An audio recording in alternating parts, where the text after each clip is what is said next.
Okay, we'll call to order the regular meeting of the City of Murfreesboro Board of Zoning Appeals for January 25th, 2017. The first item on our agenda is a consideration of the minutes from the regular meeting held on December 19th, 2016. Those minutes were provided to the board. Are there any changes that needed to be made? Hearing none, those minutes will stand as approved, and then we'll move to new business. The first is a sign variance request, application S17001 by Clyde Roundtree of Huddleston Steel Engineering, representing Gross Builders. They are requesting a variance from three different statutes of the Murfreesboro sign ordinance, which allow only one complex ground sign per street frontage on property located at 404 Luke Court. Ms. Kerr, if you'd review that for us. Thank you, Chairman, members of the board. The applicant, Mr. Clyde Roundtree with Huddleston Steel Engineering, representing Gross Builders, is requesting a variance from Section 25 1/4 26A1, 25 1/4 26A2, 25 1/4 26C, 5C25 of the City of Murfreesboro sign ordinance, which allows only one complex sign per street frontage.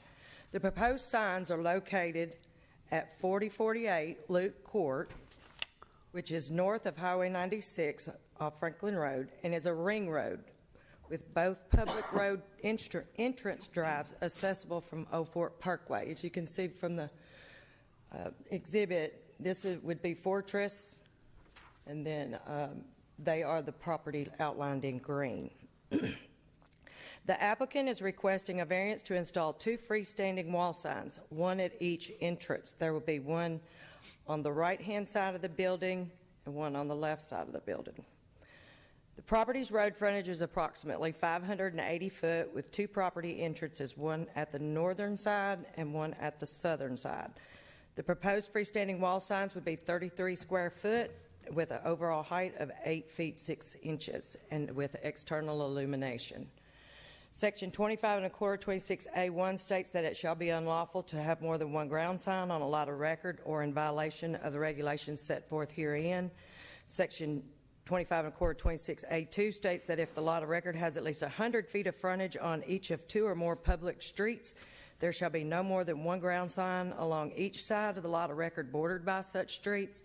25 1/4 26C 525 is the number of signs. Multi-tenant complex signs with separate outside entrance tenants are allowed to have one freestanding wall sign per street frontage, provided that each street frontage has at least 100 feet of frontage. If approved, the applicant would be required to comply with all other setbacks and regulations. To my knowledge, with the exceptions of the PSOs in town for the avenue, for the hospital, for Amazon, and for Stones River Mall, there has not ever been allowed any more than one street per street frontage. One sign per street frontage. And there could be a possibility of a compromise of putting enter and exit signs at 5 square feet at both entrances with Gross Builders' name on it, with an address on it if there's confusion of where someone is trying to find them, and then put a complex sign in the center of the property in the front of the property. I'm available to answer any questions, as well as the applicant is here as well. Ms. Kerr, the last thing that you mentioned, each tenant has the ability to have a street sign, or did I misunderstand you, what you said? An enter and exit sign at the entrances on both sides, the northern and southern. Before that, the item that you were citing, the last... Multi-tenant complexes with separate outside entrance tenants are allowed one freestanding wall sign. That's the tenant building. Okay. I apologize. Okay. Do any of these regulations talk about sign square footage? Are they allowed a certain amount and they're reducing it each sign by that amount, or like the total overall square footage? Is that? No, they're way under they're under the total allowed. It would be 100 square foot for one single sign. Okay. And this, if they're doing two, they're proposing 33. 33 for each. For each. Okay. Any other questions for staff at this point? Thank you. At this time, we'll conduct a public hearing. Or the applicant want to provide anything now? I'm sorry, Mr. Roundtree, you want to add anything at this point? Then we'll- Yeah, I guess so. Okay.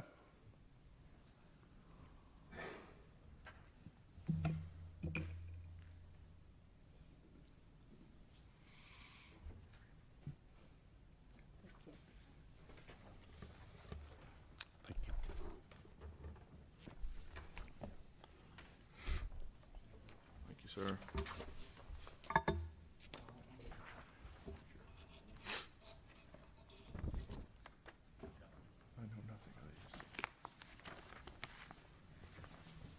Chairman and BZA members, my name is Clyde Roundtree with Huddleston Steel Engineering. I'd like to thank you for the opportunity to be here today and present the case for the possibility of having two monumental signs related to this particular project.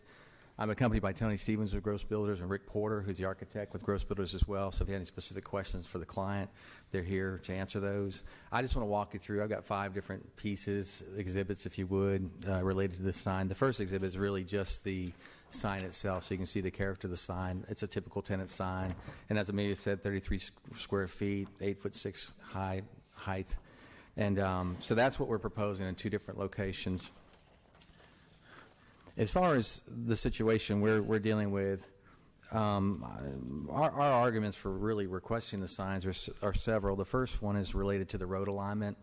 Loop Court is unique to Murfreesboro. We don't think there's another road like Loop Court in Murfreesboro where it wraps on itself. It has 2 separate, road identifications off of Fortress. So that our conclusion is more than likely people will be coming from either direction onto Fortress, turning onto Loop Court.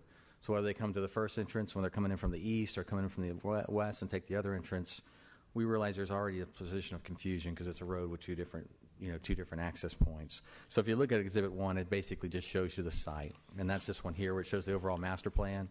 The master plan has been in place. It was done by Lawson Associates many years ago. This is the Victory Station master plan. So it shows you the alignment, how unique it is. It's unique to Victory Station, but really it's unique to Murfreesboro. And if you have any questions along the way, I'd gladly answer any question you may have related to Exhibit 1. Any questions? Okay, if you look at Exhibit 2, that's as of yesterday, kind of what we're facing. That's the building under construction with the 2 different separate entry points on Loop Court. And I just kind of blocked in graphically where the sign would be located. So Loop Court's not only unique in its road alignment, but you're really approaching this building from the back. I mean, that's really kind of the best way to say it. Right now, you can see the whole building because there's nothing in front of the building off of Fortress. But once Fortress is built out, that front portion of this lot, you're going to be really feeling like you're coming to the building from the rear. So we want you to realize that. That's pretty important to understand. Exhibit number 3 basically is just a graphic to show you how the actual monument would look upon construction. And then you can see the building. There's a fairly significant landscape requirement that's part of the Victory Station PRD. And so not only will it be difficult because you're coming in from the rear of the building, but also there's a decent amount of landscaping as far as to screen the parking lots. And so the building really takes on more of a recessed character. So I just drew that exhibit so you can kind of see how the building will be behind landscaping and will be behind, kind of to your back. And so with that in mind, the sign is really a key marker for this building. And that's just one direction, but that would basically, if you mirror that image, that would be the image you'd see in both directions. Is that clear? Got that one? And the last exhibit is really important because what we're concerned about, if we don't have some sort of identifier, exhibit number 4 shows this. And basically what it's saying is that we know people will be coming to this particular facility from both directions. And if there's not a way that identifies the building in terms of a marquee, we're pretty sure they're going to miss the entry point. Just because they're coming in from the back, there'll be no wall signage on the sides of the building. So therefore, the natural site triangle is to have that monument sign on the right-hand side, no matter what direction you're going in. And the yellow shows basically where your visual site triangle is in terms of driving. The orange shows you how easy it will be to see the sign, and then you can easily make a turn into the driveway, into the parking area. Our concern is if you pass those entry points, and now you have a point of confusion. Now their visual triangle's looking all over Loop Court, and they're having to look over to their right or to their left to try to reference the building. And now all of a sudden what you have is the possibility of people being confused, losing their lane, they're on a curve. And so we feel like by not having the two entry points well identified, we create confusion beyond that point. And now they're having to make a lot of decisions, now navigating the curve, trying to find their location, and next thing you know where they're going to end up. So from a health, safety, welfare standpoint, we feel like not only is it practical to ask this, but we really feel like it's the best thing in terms of health, safety, and welfare for those potential visitors to this site. As far as the site's concerned, based on the constraints of the geometry of the site, the building really had to be shifted to the back just like it's shifted now. The parking lot is in between. The big circle in front is a detention area. So the site constraints also kind of dictated the geometry of how the building was going to be placed on the site. So those are parameters that were fairly set by the geometry of the site. So with that in mind, our position is we're requesting the two signs because we feel like it'd be best for the clients who visit the facility. We feel like it'd be the safest location, safest orientation for them to get into the parking lot and really to alleviate confusion on a road that we feel like is very unique to Murfreesboro in terms of its alignment. So with that in mind, I'm here to answer any specific questions you may have related to any of the exhibits that are presented. Any questions, Mr. Roundtree? The other future tenants, I'm assuming this building is not really proposed to be a retail location. It's more, as far as the signage, they think these two signs we're talking about would be the extent of the signage necessary for this property? Dave, so the only thing I think we've just discussed after kind of relating through the project is the possibility of having some sort of a window signage. But really, speaking to the clients, it's really door signage. So there's 3 entry points into the building. There's a potential on those particular access points that they'd have some sort of a vinyl sign that's on those doors. But nothing else in terms of the sides of the building, in terms of something mounted on the building. Okay. So, but it's proposed as just as office, not retail, right? That's correct. And how many tenants are proposed in this 11,000 square foot building? Gross builders themselves, they'll be their office, their local office here, and it's kind of up in the air right now, but potentially 1 or 3 more tenants. So a total of 4 maximum office. And obviously, this being the type of street, there's not a lot of other traffic going to be coming across it, right? That'd be correct. It's a loop off of Fortress. It's just very peculiar in its alignment. And there's a total of 580 feet of frontage on Luke Court from one side to the other. Is that right? Their property, 580 total. Okay. Any questions? The properties on the other side of Luke Court, are they commercial in nature of some sort? Okay. They've all been master planned as part of Joe Swanson's development on Victory Station, so they've got I would say they're consistent with the application. I'm not sure exactly what I think they'd be commercial. I don't think they'd be retail necessarily. There's a dance studio that's already in place. It's on the eastern side of Luke Court right now, currently. Brand new. Okay. And I'd also like to say, I just thank Amelia because I know it's kind of an unprecedented situation that we're facing here, and she's walked me through the application. She is the only one that understands the application, so we respect her very much for what she does. So thank you for your time through this, Amelia. Anything else? Thank you. Thank you. Okay, this time we'll hold the public hearing. Anyone that's present that wishes to speak for or against this application or any others that are coming up, if you'd come up and give your name and address and any comments you'd have. Seeing none, we'll declare the public hearing closed and open the floor for further. For this application? For this application, I'm sorry. Just for this one, yes, ma'am. Yes, ma'am. You'll have a chance for other ones later. I apologize. Seeing no comments on this one, we'll close the public hearing and open the floor for further discussion or a motion. Ms. Kerr, I got one more question for you.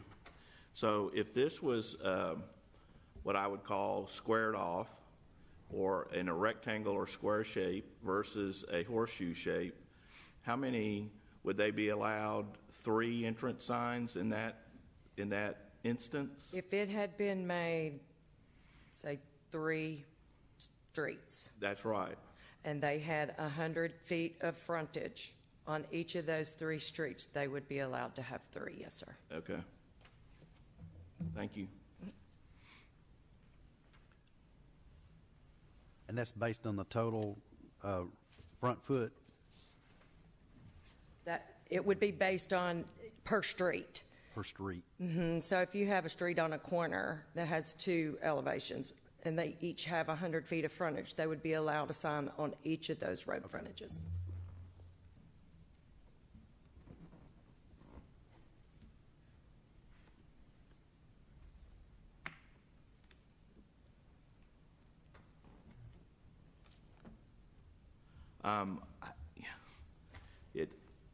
I understand the reasoning for only allowing one entrance sign, and I know we don't want to set a new precedent, but based upon the configuration of this lot, and knowing if it was squared off that they possibly could have 2 signs for this one lot, I'm in favor of the application. Are you making a motion? I'm making a motion, unless other comments, but I'll make a motion that we approve. I'll second. All right, we have a motion and a second. I agree. I think this falls under the definition of unusual circumstances, and feel like it's a reasonable accommodation. Have a motion and a second. Any further discussion? If not, all in favor say aye. Aye. Aye. Any opposed? There are none. That application has been approved. Next, we'll move to variance requests. Application Z17002 by William Coing, making the following request for property located at 1619 Georgetown Lane. There's 2 components to this application. The first one is a 13-foot and a 7-foot variance from Chart 2, the minimum yard requirements for the Murfreesboro zoning ordinance, which requires a minimum front yard setback of 40 feet in the single-family residential RS-15 district. The second component is a 3-foot variance from Section 25, temporary and accessory structure uses, which require detached structures to be not less than 5 feet from any side lot line. Mr. Lewis, if you'd review that for us. Yes, Chairman Young. The applicant, William Koenig, actually withdrew his application at the December 19, 2016 BZA meeting because of the changes that were made to the location of the new house, and they weren't advertised in the paper properly. So he's going to do it again this month. He wishes to construct a new single-family dwelling on the property located at 1619 Georgetown Lane. The property is located in the Georgetown subdivision, is zoned RS-15.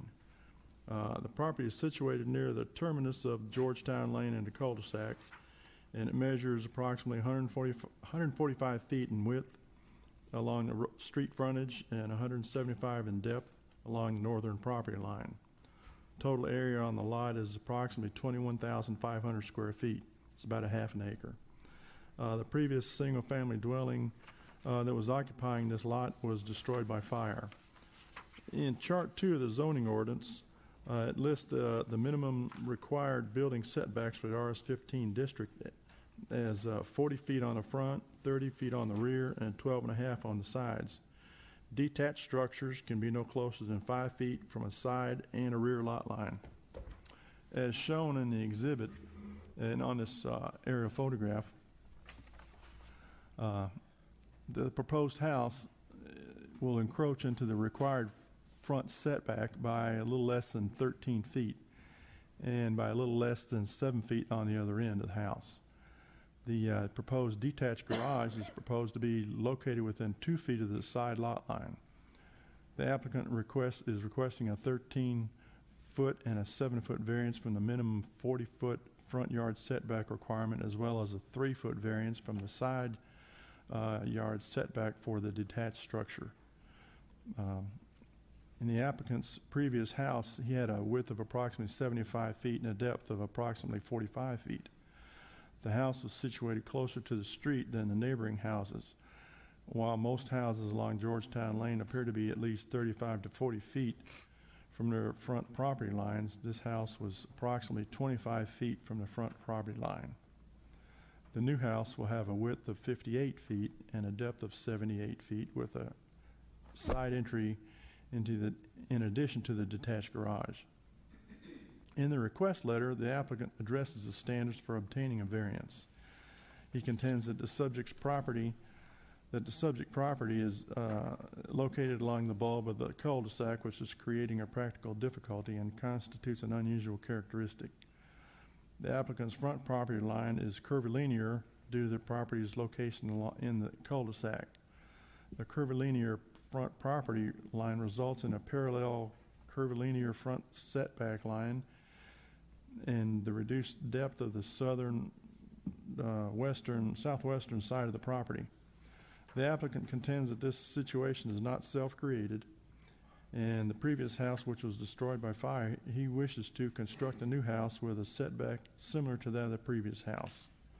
The applicant is in the audience, and I'll be able to answer any questions as well if you have any. Thank you. Any questions for staff?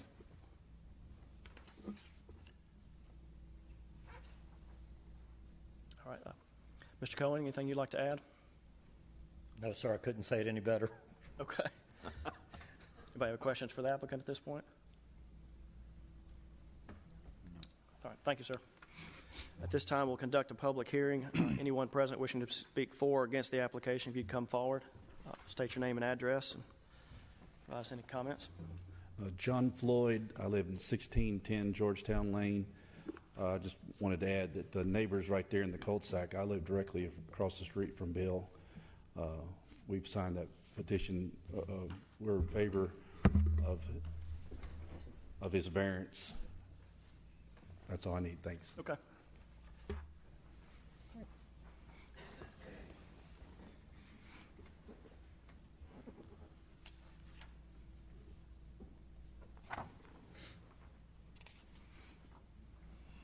Anyone else? If not, we'll declare the public hearing closed and open the floor for further discussion or a motion. Again, we have two components.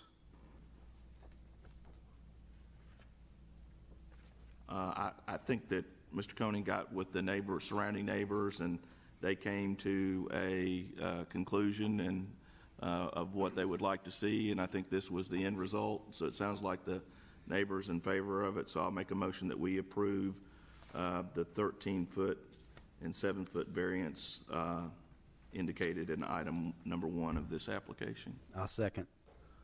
Have a motion and a second. Is there any further discussion? If not, all in favor say aye. Aye. Aye. Then any opposed? There are none. That portion is passed. I'll make a motion to approve the 3-foot variance. I'll second that motion. Have a motion and a second there. Any further discussion? If not, all in favor say aye. Aye. Aye. Any opposed? There are none. That application has been approved. Next, we'll move to application Z17003 by David Branch, requesting a 7-foot variance from Chart 2 of the Murfreesboro zoning ordinance, which requires a minimum yard setback for principal structures of 12 1/2 feet in the single-family residential district for property located at 506 Woodmore Drive. Mr. Lewis, if you'd review that for us. Okay, Chairman Young. The applicant, David Branch, has constructed an addition to his house located at 506 Woodmore Drive.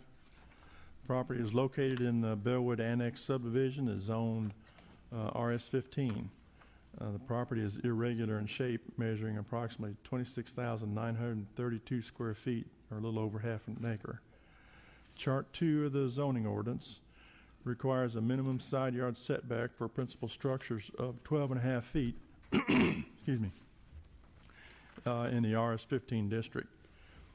After a survey of the neighbor's property, it was discovered that the addition to this addition encroached into the side yard setback along the east property line.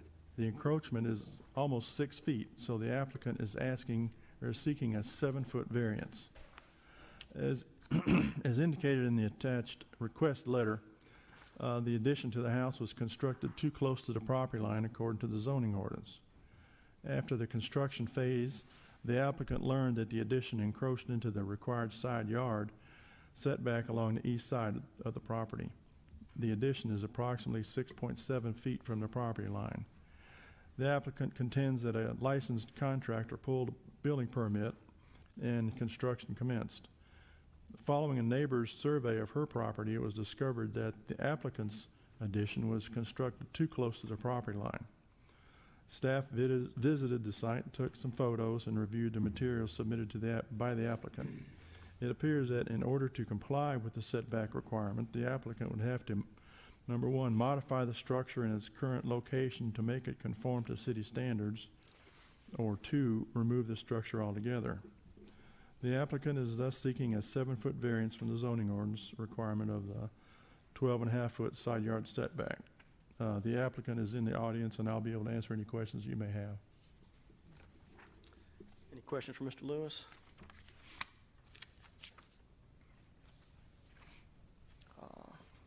Not Mr. Branch. Is there anything you'd like to add to the application?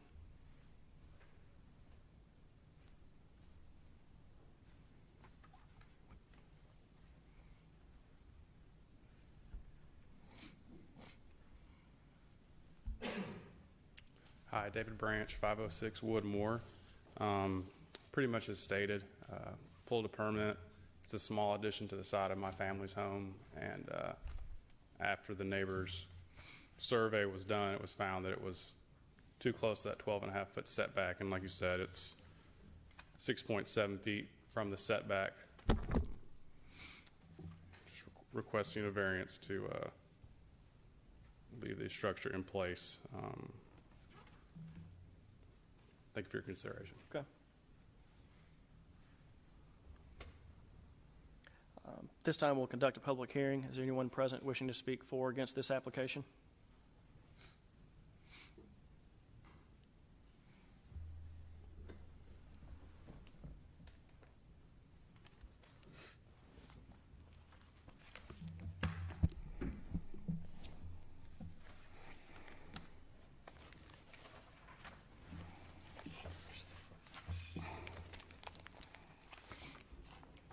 I've done a timeline on this. If you give us your name and address. I'm sorry, my name is Marcia Smith. Okay. This is Jim Martin. We own the 510 Woodmore Drive, which is facing, standing in the street facing is to the left of 506 Woodmore Drive, the side the addition was done on. I've done a quick timeline on this because basically because it makes David makes it sound like, Mr. Branch makes it sound like that he had no idea that or any warning that he was not within the setback. But indeed, on December the 13th, when the building permit was pulled, we left town on the 18th. At that time, we were leasing the property at 510 Woodmore Drive. On the 19th, there were 2 footing inspections done by the city. The first one was at 11:50 a.m., and the second one was at 2 p.m. There's attached on the original City of Murfreesboro residential building permit on the back side of that, shows some handwritten comments, and also attached are some suggestions to remedy the situation. So the footing had failed inspection at 11:50 a.m. and at 2 p.m. it said they came back and approved the inspection. He had suggested that property pins needed to be located and a string line pulled. I returned home on approximately December the 28th of 2013, and I immediately went over and discussed with Mr. Branch that the addition was too close to the property line. He stated at that time that he brought out drawings, aerial views from that were printed from the PVA site, I'm assuming, and he said no, in fact, the property, I was mistaken about the property line. And that, in fact, the property line actually ran through the shrubs on the side of my house that faced his addition. And ran, instead of at a straight line back, it ran at a diagonal line. 2 or 3 months later, Mr. Branch began erecting a fence. I advised him at that time, in 2013, that we were planning on purchasing the property at 510 Woodmore Drive, and that when we purchased it, I would have a survey done, and if he wanted to risk putting the addition up, and then not being correct about the property line, I suggested he have a professional survey done, and he declined. He said he was not going to do that. 2 or 3 months later, he erected a fence. There are some pictures in the packet I gave you. The pictures now, the fence, he has corrected the fence line and run it straight. But you can see from this picture that's in the packet, he was claiming that the property line ran through the shrubs there on the side of my house.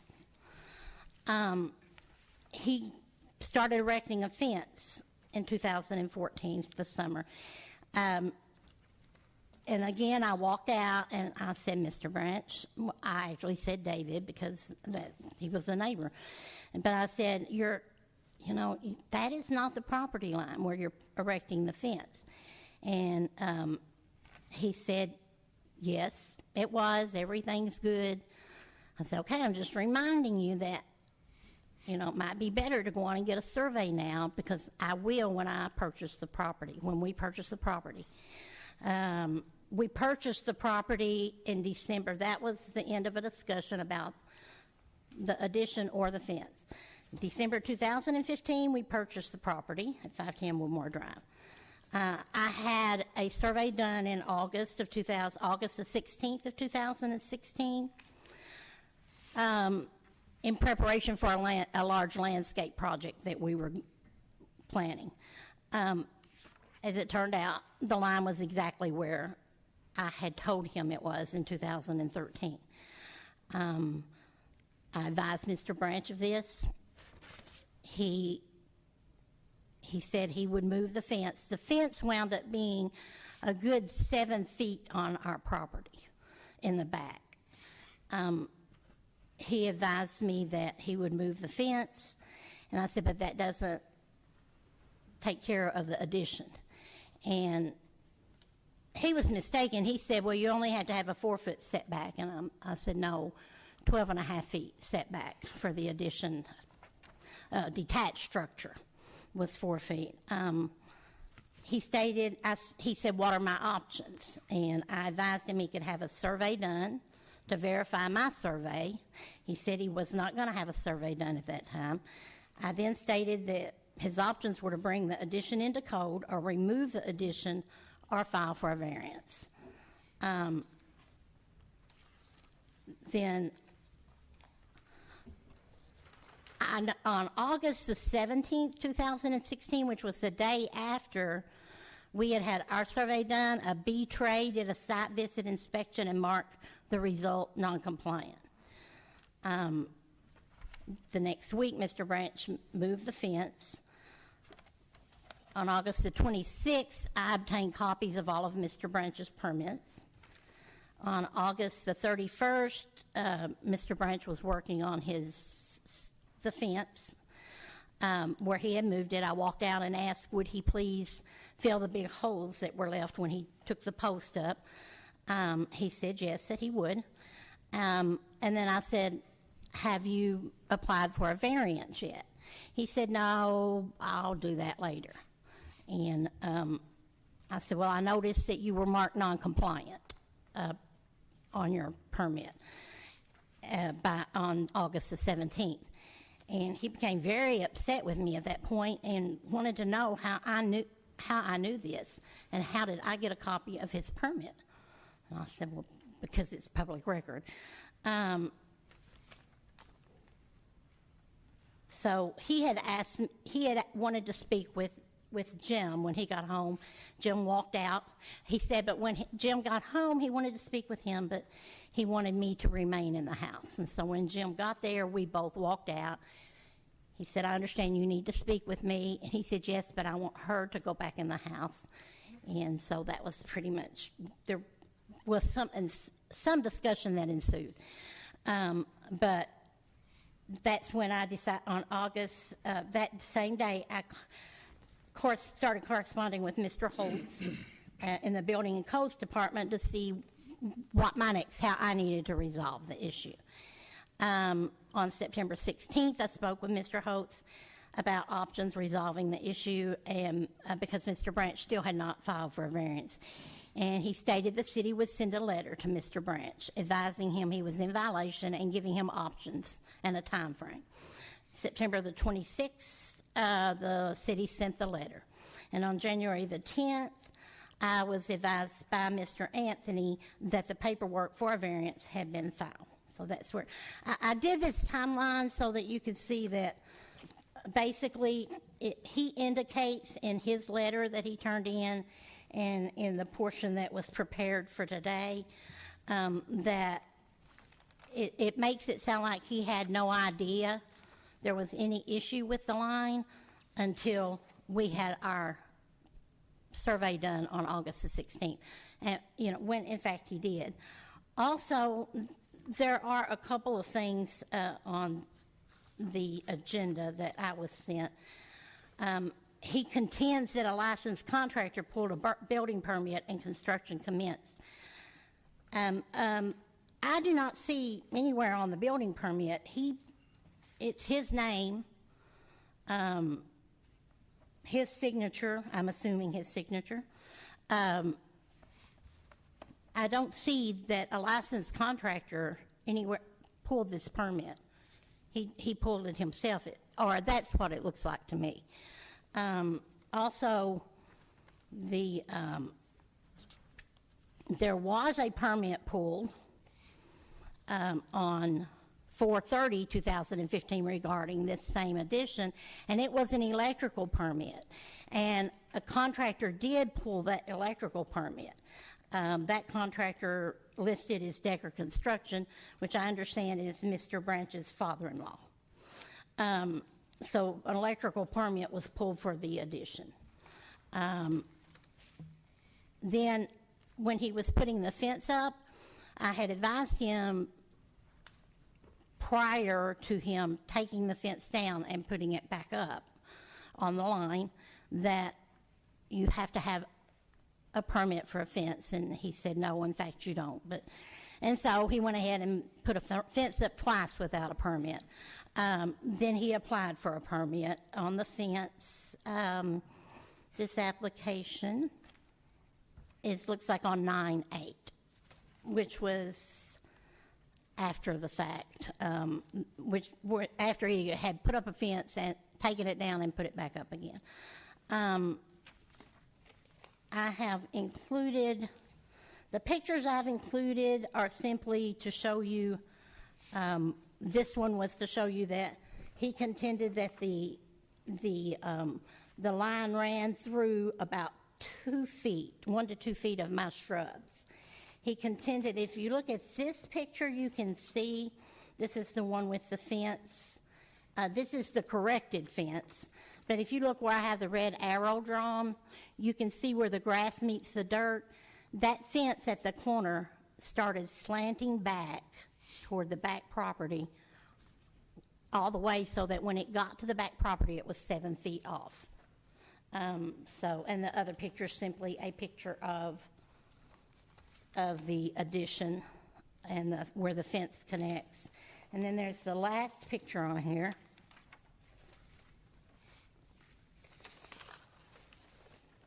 There is a picture where there's trees.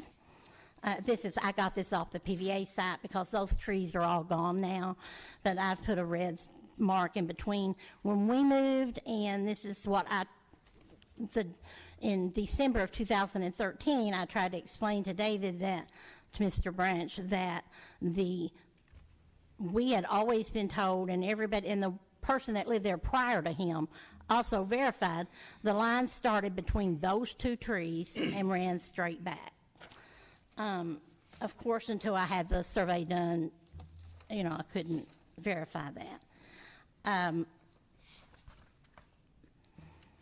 think it's very important. This is a closet addition also. That's something else that's wrong on the agenda. It says it's a copy of the building permit for a garage. It's not a garage.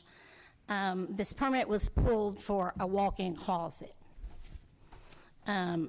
So it's valued at $3,000.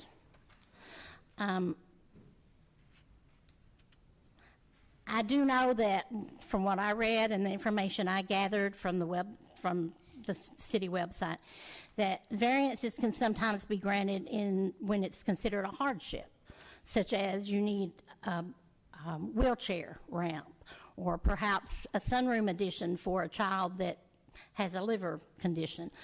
I don't think a walk-in closet qualifies as a hardship. I've driven, I live in the Bellwood. This is the Bellwood subdivision, which I have been told is the oldest subdivision in Murfreesboro. I've driven every street, the entire subdivision. Now, I did not research this online, but I did not see one single addition in that whole subdivision to the side of the house.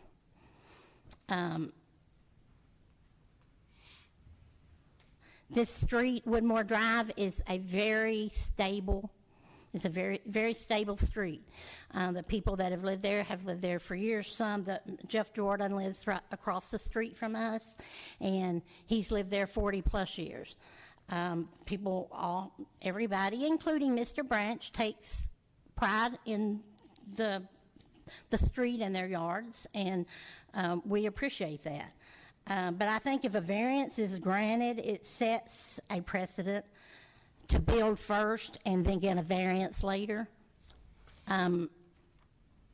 Like I said, it's not like we purchased the house, we had a survey, and then he found out. He knew from December of 2013 that the line, he should get a survey, because I advised him that he was over the line and over the setback. This is a 7-foot variance. That's over 50% of the setback of a 12.5-foot setback. So that's 50% over. I just feel like that if you grant this variance, that it, like I said, I think it's setting a very bad precedent for, then I feel like property values start to decline. And I think that in a subdivision, when you are not governed by an HOA, it's even more important to enforce the city codes that are in place. Because basically that's all the residents in a subdivision that's not governed by an HOA, that's all they have are the city codes. And when you start granting variances for first one thing and another, and coming over 50% over the setback, then I think it really, the property values start to go down in the neighborhood.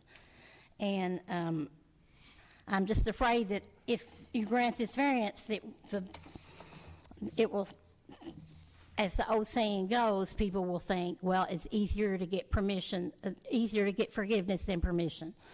And I don't feel that way. And I think proper steps should be taken. And like I said, this is a $3,000 walk-in closet. Or that's the value he attached to it on his permit. Thank you. Thank you.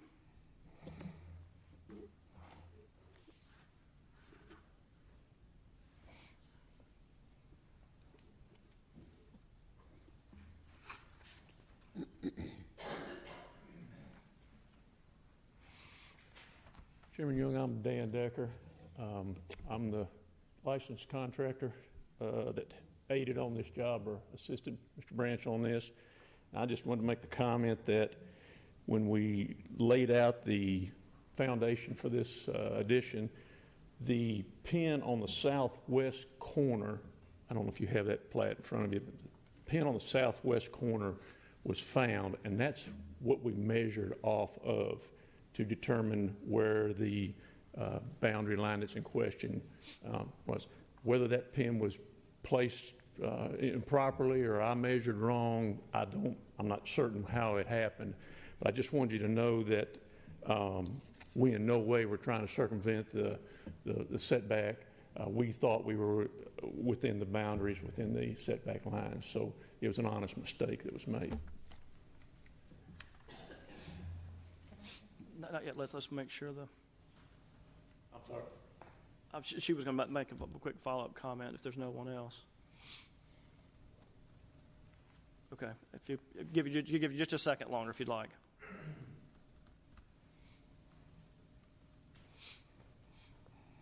I understand that perhaps they really thought they were correct.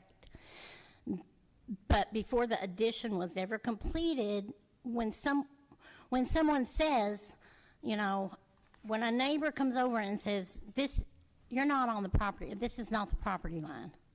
I just feel like that. At that point, the right thing to do would be to stop everything and have a survey done. A simple $495 survey would have solved everything from the beginning. And I am not saying that perhaps it wasn't an honest mistake, and I would be interested to know, in Mr. Branch's letter, he stated, did a licensed contractor, I mean, I may not be reading the permit correctly, but it looks to me like David pulled this himself and not a licensed contractor. But it also states in the city, I have read every inch of every code in the city, and it states very plainly that if it is, ultimately it is up to the homeowner to make sure to have a survey done. If there's a mistake, the ultimate burden lies with the homeowner to have performed a professional survey. So.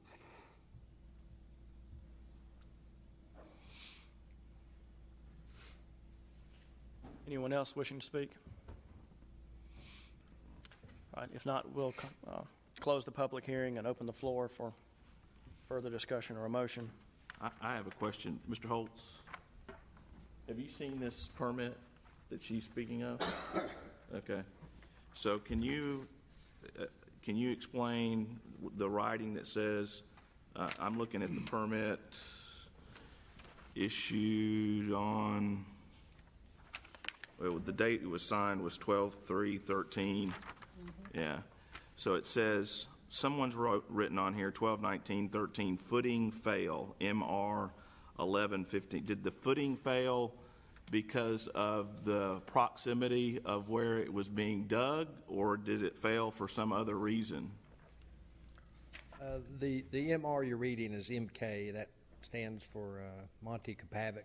He no longer works here. Okay. So to be sure about answering your question, I'm speculating that, yes, he was concerned it was in the setback. There's no note there telling me that. What the next note leads me to believe where he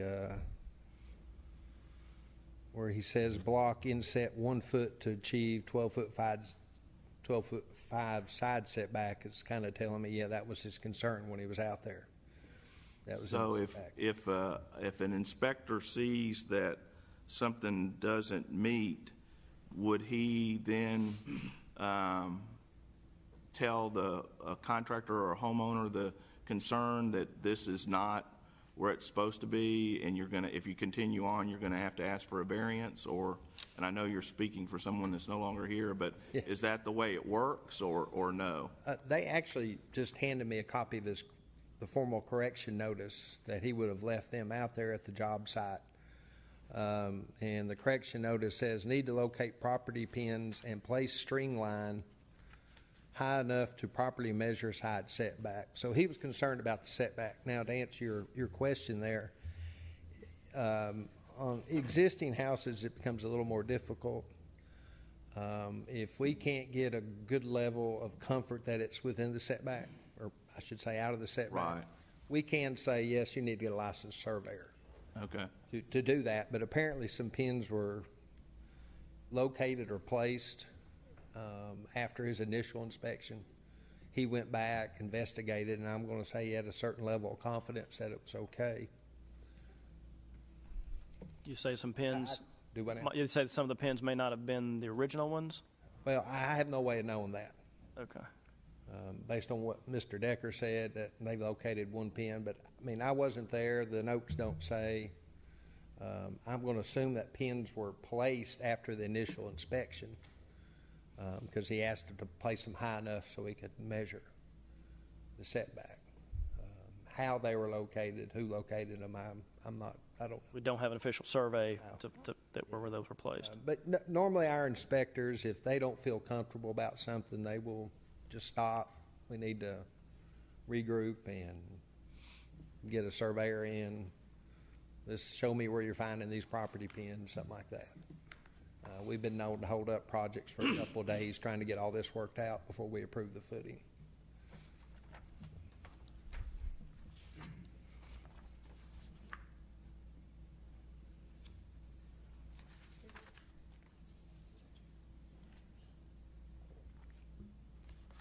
That answer your questions? I think so.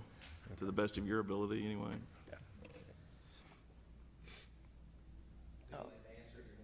Okay. The fence came up as an issue for one of the neighbors. Is that issue been solved? We think that it's not part of this application. Is it in the?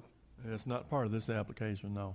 Okay. So if there was an issue with it being on a neighbor's property, that's something outside of what we're doing in this case. Is that? Would be a civil matter, I think, between the parties. Okay. If I understood the question, there was an issue about the fence that at one time was located on a neighbor's property. That would be a civil matter between the people.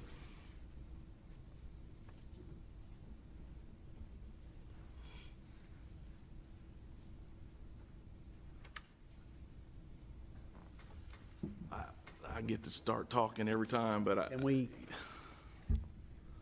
Can we ask? We're through with the Yes, public hearing's public closed. hearing. Could I ask of the applicant to come back Certainly. You mind coming up and Mr. answer Brasco? just one question, whether he disputes any of the things that the neighbor has presented? As a practical matter, I think the board can ask the applicant and anybody else that speaks all the questions that you desire. Do you dispute any of the things that she's mentioned in her timeline as to what has happened? Some of them, yes, sir. I wasn't able to. Do you dispute? I didn't see a record of it, or. Do you dispute that when the discussion was prior to you, at least for the most part, commencing construction, other than the footing, did she bring it to your attention that she had concerns about? Yes, sir, she did. Okay, that's what I want to know. And you just chose not to go and get a survey? Like the contractor that did the work stated previously, we had found a pin and measured off of that pin to the best of our ability and thought that we were in the right. Y'all found two pins? No. You only found one pin? Yes. Okay. As he stated before already. We found the one pin and measured off, so either that pin wasn't a true pin or our measurements were off or something, but nonetheless, when the footer was inspected, he did give me the go-ahead to build an addition on my home, and I have an addition on the side of my home after he allowed that. Okay. I do want to point out to the board that our inspectors are not guarantors of the accuracy. They rely on the best information that's given to them. And if that information is wrong, then the fact that a city inspector approves it does not give anyone a right. They still need to either have a variance or not. And I think that's for this board to determine. But I don't want inappropriate weight put on the fact that after the string was put up, the inspector approved it, because he approved it based on basically statements that were made to him by the applicant and his contractor. And if those statements were wrong, then that's unfortunate, but if they're wrong, they're wrong. So at 12:19, when they had the first inkling that, hey, something, this is close to being a setback, how far along were you in the project? Is that basically the outline of the... And so many years ago, I don't know. We pulled the permit and dug the footer and got it inspected, and then foundation was approved, and we commenced with building.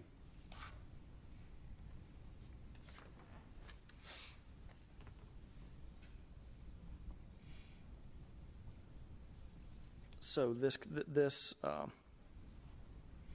refresh my memory, what part I'm missing. When this came to light, what brought this?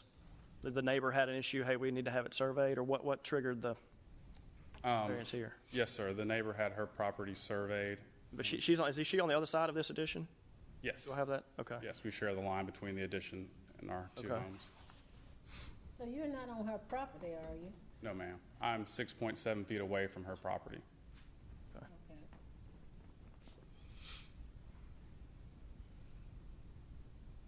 Okay.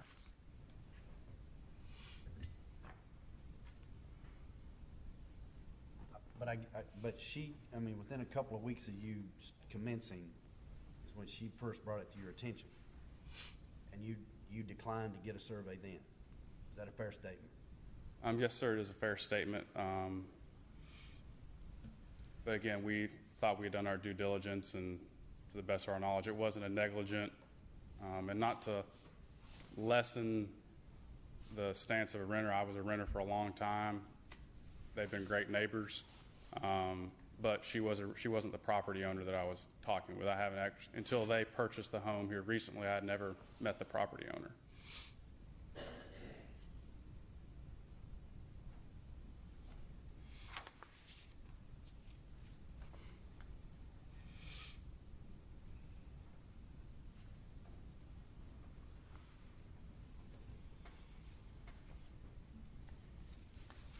This is a difficult one, I'm going to tell you.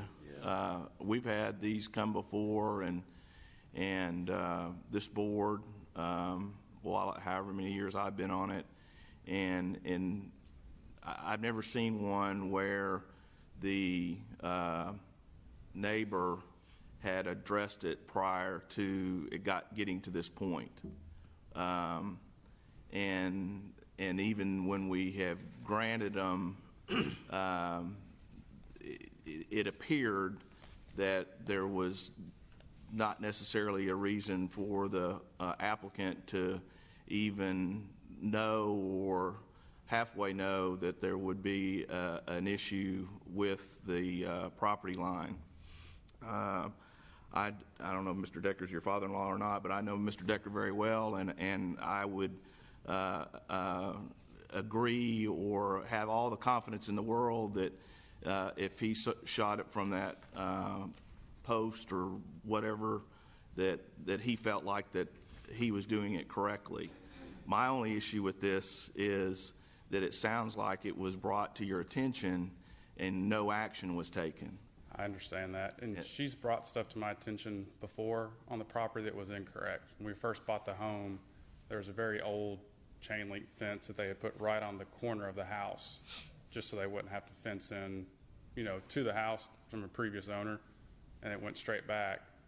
And I was told when I tore that chain link fence down and cleared out all the brush that was the property line, and it was touching the house. So that was inaccurate information that she brought to my attention. I understand that, but I have neighbors next. I live in a subdivision also. I believe in my heart that if this issue would have been brought up, I would have gotten a survey done. Yes. Right right then and there, without any question. Not that's just me, and so that's kind of the direction I got to go with this, as to maybe what I would have done if this was, if I was put in this situation. I know hindsight's 20/20, but I think I would have gotten a survey done. Yes, sir. I would concur with that, Mr. Branch. In fact, I've lived in that neighborhood, and I built an addition and took down a fence and so on, and I communicated with my neighbors. We did not get a survey in a situation, but as it turned out, but we were all, in fact, using the neighbors who had a fence put on their property, had some lines, and so we knew where we were coming off of some accurate lines. And you know, when somebody tells you this, there should be some alarm bells going off in your head. Yes, sir. And you know, the survey is not that a tremendous of expense, again, certainly not as much as you paid to build a closet. Yes, sir. And not to negate renters, but she was not the owner of the property at the time. But she was in fact occupying it. Yes, sir. She as was a tenant. So. Yes, sir.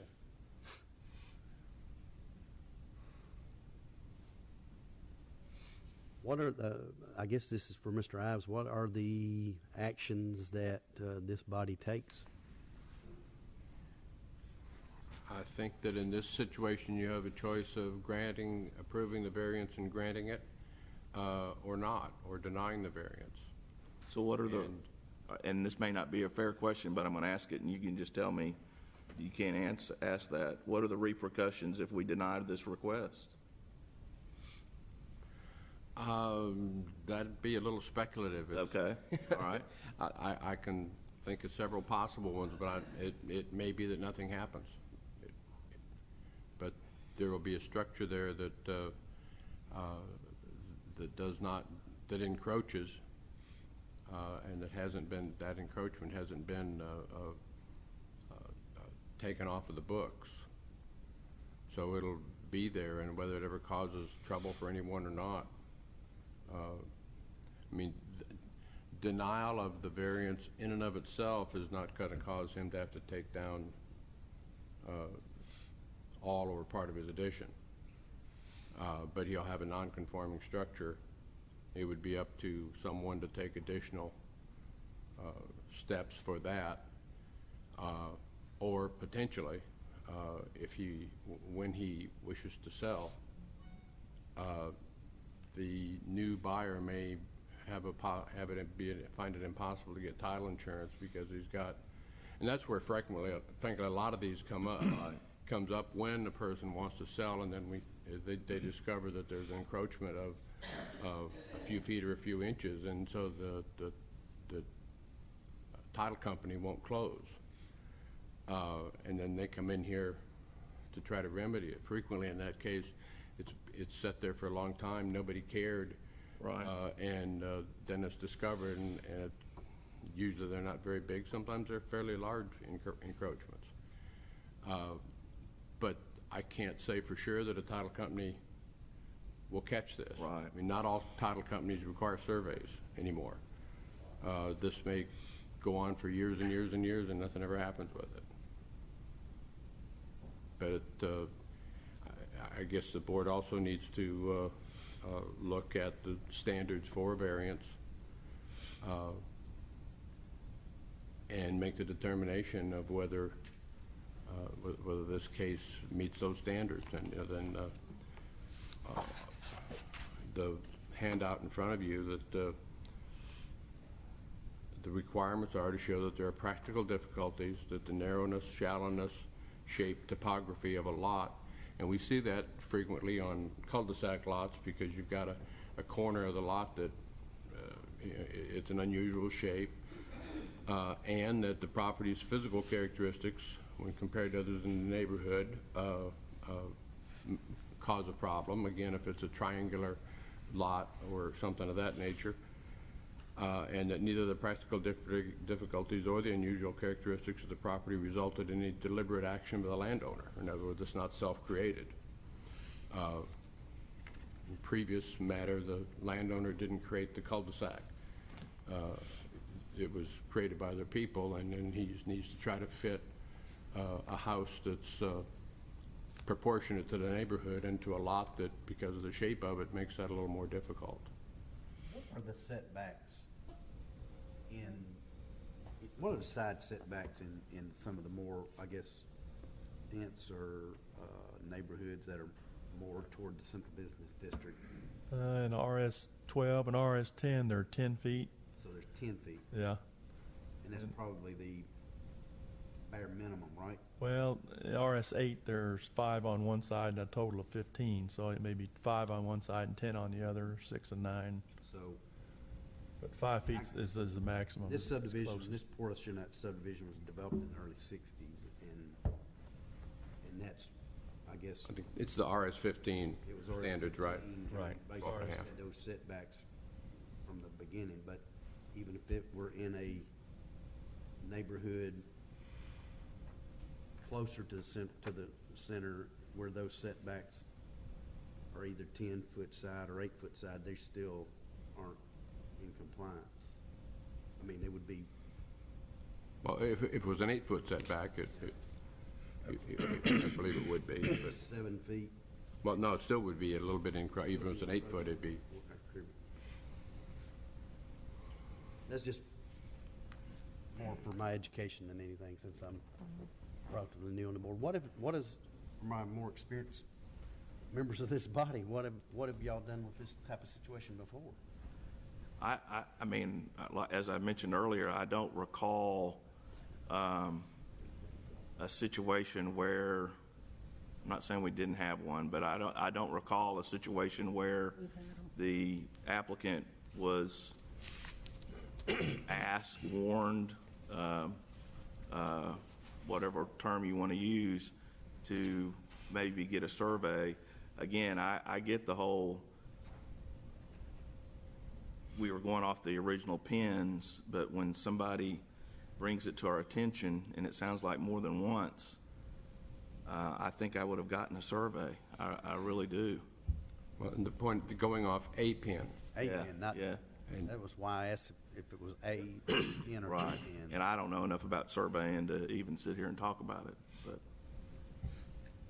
It's unfortunate that it happened, maybe some time ago or whatever, but we have granted variances before in situations like this. Now, about knowing that you should have gotten a survey earlier, I would just hate to see someone have to move part of their property because we're not going to allow them a 7-foot variance. So I'll go along with whatever the rest of y'all want to do, but that's kind of harsh. We've had a number, that they come up from time to time in new neighborhoods that are, I think they'd be more recently surveyed than something like this, but they do occur. Haven't been many that have caused them to tear anything down, but they're all unique in their circumstances and how you get to them. It brings them before us. So,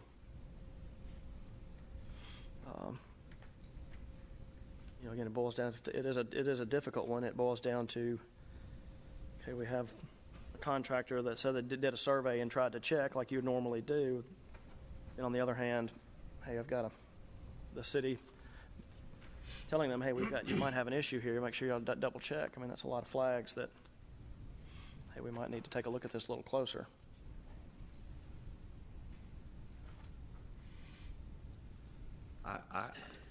I mean, y'all, under good conscience, I can't vote for this application. I'm sorry.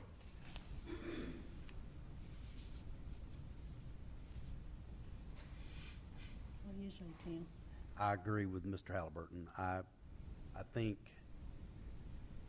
the issue was brought before construction really got underway. I think he could have saved himself some heartache. I don't know what the consequences are, like you said, as far as having to rip it out or anything like that, but I just don't think it would be appropriate to approve it, given the knowledge, the forewarning that he had from an inspector that had been out there as well as from the adjacent, from the neighbor, whether she was a property owner or not, bringing it to his attention, I think it would have saved him, it would have been money well spent. And it would not be that big an issue to get a survey of that nature done, either from a time or expense standpoint. So I would not vote in favor of approving the variance.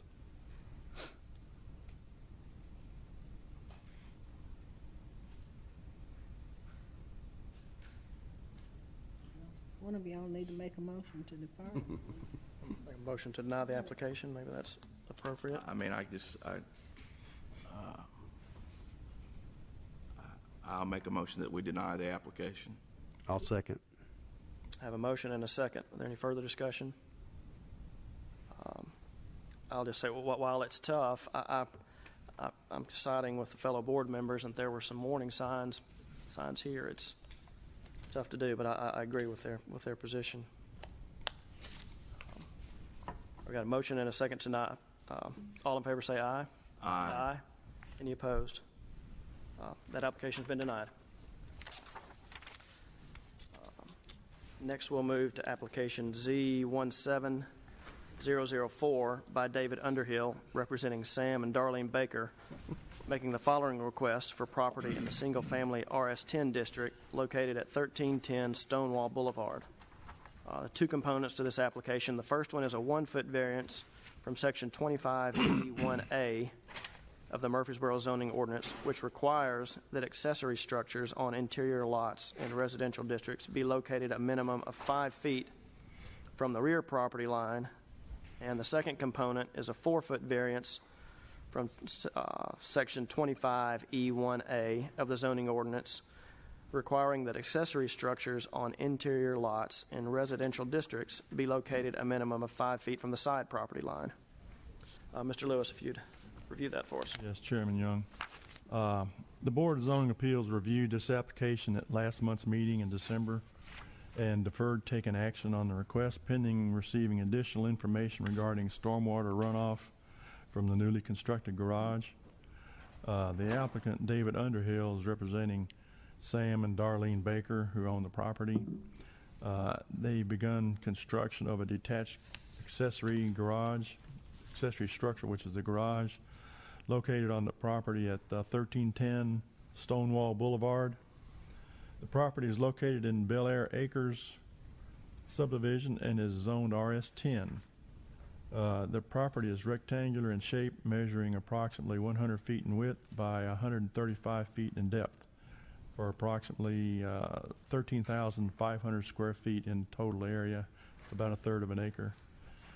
Section 25E1A of the zoning ordinance requires for interior residential lots, detached accessory structures except for fences and walls and hedges shall be located not less than 60 feet from the front lot line, and in no event shall be closer to the front lot line than 10 feet behind the front of the principal structure, and not less than 5 feet from any side and rear lot lines.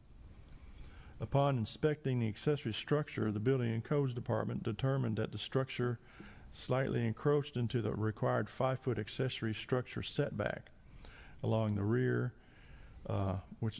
property line, which is east, less than 1 foot. Because of the 3-foot overhang on the north side of the building, there is an encroachment of 3.18 feet. So the applicant is requesting a 4-foot variance from the 5-foot requirement of the zoning ordinance. This should cover the installation of gutters to the garage also. The applicant is seeking 2 variances. The first one is requesting a 1-foot variance from the 5-foot accessory structure setback along the north side of the property line, which is the rear of the property. And the second is a 4-foot variance from the required 5-foot accessory structure setback along the side, which is the east property line. As indicated in the request letter, the garage is currently under construction and is replacing a deteriorated and removed garage. The garage had been destroyed and removed from the site. The new garage utilizes a footprint that is similar to that of the garage that was removed. During the construction phase, the applicant learned that the new garage encroached into the required 5-foot accessory structure setback along the north and the east sides. The new structure is situated approximately 68 feet from the front lot line, 58 feet behind the front facade of the house, and 9 feet away from the house, thereby meeting all of the other requirements of this Section 25E1A. The applicant is contending that moving a mostly completed structure would constitute a practical difficulty. Further, the applicant indicates that because the new garage is situated on basically the same footprint as the previous garage, then the previous garage must not have conformed with the city's accessory structure setbacks either. The staff visited the site and reviewed the materials submitted by the applicant. It appears that in order to comply with a 5-foot accessory structure setback requirement, the applicant would have the following options.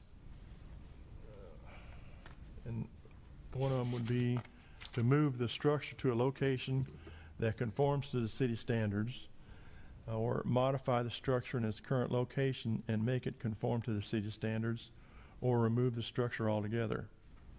2 separate votes are required on this, one for each variance. Upon further review, it was determined that the overhang of the detached garage is extending 36 inches without the gutter from the exterior wall of the garage. The zoning ordinance only allows for cornices, eaves, and gutters and the like to project no more than 24 inches from an exterior wall if it's located within the required setback. Since the overhang extends beyond the 24-inch requirement, the end of the overhang will now be considered part of the accessory structure, and thus the variance request will be considered from that point. So if the BZA approves this 4-foot variance, then the applicant will be required to make application to the Building and Codes Department, their Construction Board of Adjustments and Appeals, for another variance for compliance with building codes, which may mean fire rating the structure along the property line. The applicant will be in attendance. I think they're in attendance in the audience, and I'll be able to answer any questions you may have. I just want to add that both this structure and the garage next door to it, they are non-conforming structures. They were built before the current zoning ordinance was ever approved or made. Well, not this structure, but the predecessor was a non-conforming, right? Yeah, the previous detached garage that was built prior to the zoning ordinance that was in effect that we're under now. But this one being built, if you remove or destroy the building more than 75% of the fair market value, then you must comply with the requirements. Is it known, or was there where the previous structure was, where it was actually located, and its amount of nonconformity, or how much it was in? The applicant may be able to answer that. I think it was pretty close to the property line. It was within 5 feet of the property line, I believe. Okay. All right. Any further questions at this point for staff? Mr. Untill, anything you'd like to add to the application? Yes, sir. We're asking for a 1-foot variance, but we're only about 3 inches past the setback line on the wall, and the overhang is. I didn't hear that. How far? 3 inches. 3 inches? Yes, sir. According to the surveyor, it would be. And that's from the rear property line, right? Rear and the side on the wall of the structure. Now the overhang is extending 3 feet over, which is 1 foot beyond what the Planning Commission allows or the ordinance allows. So if the wall is 3 inches and the overhang is 1 foot, then we would be approximately 15 inches over what the ordinance allows for the overhang. So that's my thinking on it. It's a very nice structure. It'll be an asset to the subdivision and the Bakers and anybody that lives there, I think. Can I ask a question? Why did you go with a 3-foot overhang when it was a 24-inch, when it was a 2-foot overhang? I did not know about the 24-inch limitation, and we had a 3-foot sidewalk beside the garage, and I felt like a 3-foot overhang would fit in well with the 3-foot sidewalk and would look more symmetrical, just be nicer looking. And we do have room. This is on the back of the back of the Sir? building. It's on the back of the building? Side. It's Is there not a 3-foot overhang on the back side? No, sir. Okay. No, sir. The wall, I've got a picture here that was in our, is that wall basically where the old wall was? Yes, sir. It's exactly where the old wall was. Okay. There was no sidewalk previously. There was not a sidewalk previously. Okay. As I recall from the prior meeting, there was a discussion about drainage and how it would affect. The reason I was asking the back wall was because of the garage on the neighbor's property was right up on the property line, and I thought there was a discussion about drainage and how that was being handled to channel water away from her property. Was there any follow-up on that? Yes, sir. I think I had a surveyor come out. He told me that his license allowed him to deal with drainage concerns, and he has written a letter. You should have a copy of the letter. It's in the package materials.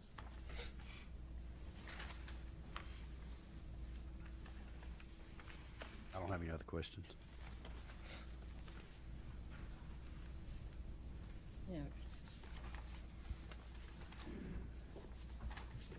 So, Mr. Lewis, can you remind us where the setback is measured from?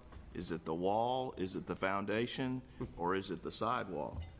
Well, I don't even remember the sidewalk being a part of this conversation. the sidewalk probably shouldn't be part of the conversation. Okay, thank you. The wall of the garage, you measure from the wall of the garage. If the overhang is more than 24 inches, which this is, then you use the 3-foot overhang instead of the 24-inch overhang. You consider the 3-foot overhang as part of the structure. We measure from that point. So if this was a 24-inch overhang, he would only be asking for a 3-inch variance. Is that a correct That's statement, probably based upon the way everything's written? Right. Did I say that part again? So what I'm understanding is that it's being measured from the wall, and forget the overhang for just a second. He's only 3 inches into the 5-foot setback in reference to the wall.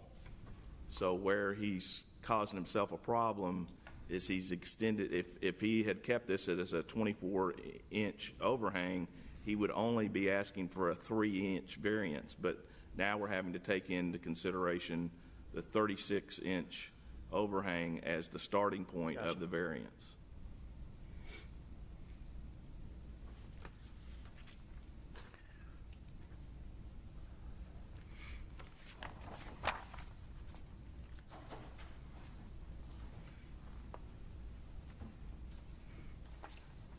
In reviewing the minutes, I remember the drainage being a concern, and certainly looking at the picture, you would think so. But the Roberts Land Surveying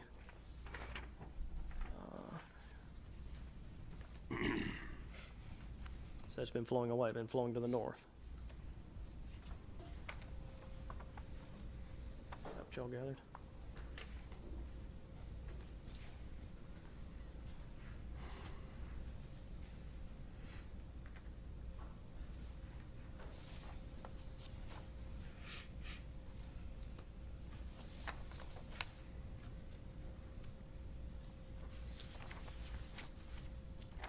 Okay, any questions? Any more questions for Mr. Underhill at this point?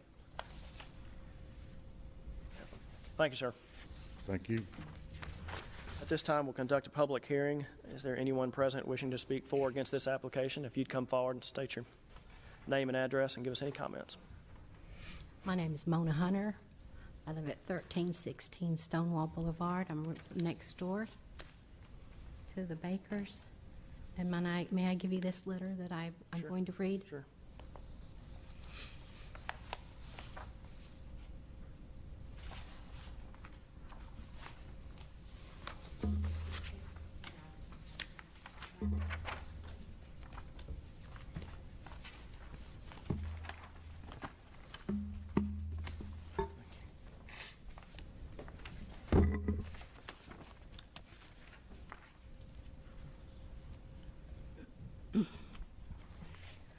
Okay, I had sent this letter to Mr. Anthony and Mr. Lewis. Dear the Murfreesboro Board of Zonings, ladies and gentlemen, my name is Mona Hunter. I'm writing this letter in an appeal to correct the wrongs of the codes and survey undertaken by David Underhill, contractor, and Sam and Darlene Baker in regards to the construction site on 1310 Stonewall Boulevard, Murfreesboro. This is my second appeal to the committee. As stated in the first, it was found that David Underhill Construction had the following discrepancies.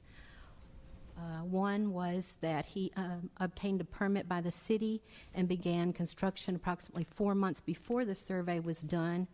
He had stated that the original building was near the site and location of the one that he had that was there previously, and that he didn't think he needed a survey.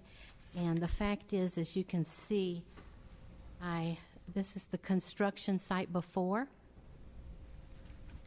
the carport before, and this is what's being built now. It's twice as high. It's built high, and it's much closer to my garage. It's much wider. The second discrepancy was that David Underhill illegally poured a sloped concrete slab angled towards my house on my property. Part of it is on my property line. This slab forces water towards my back patio, and as you can see in one of the pictures, you can see the water flowing. It makes the water go faster and harder towards my back patio. After the last meeting, there was to be a city engineer to survey the property, but then it was decided that a private one be hired. My only observation of anyone resembling such, was a gentleman driving a truck that said Woodbury Survey on it, and the gentleman was never seen taking any measurements of the slope of the garage of the roof line. And so I prayerfully hope that the decisions on his visual opinion alone will not take precedence in this situation. Third, David Underhill, he constructed a roof line on the present structure that exceeds, and in that letter it says 12, but that's, please correct that to 24. If I know the codes, certainly he should have known the codes, that there is up to 24 inches on that roof line. But he continued, as you see in the structure, the overhang, it is 36 inches, and that is before a gutter's put on. I'm assuming that a gutter is 2-3 inches, so that would make the overhang 38, something like that, and that puts it inches, as you can see in that picture, inches from my garage. And I think that's a potential for a hazardous situation. You're trying to get a ladder in between. I mean, we're talking inches in between the two structures, and possibly a fire hazard. I have to say, from the beginning of this construction, David Underhill, it started in August. He started breaking away.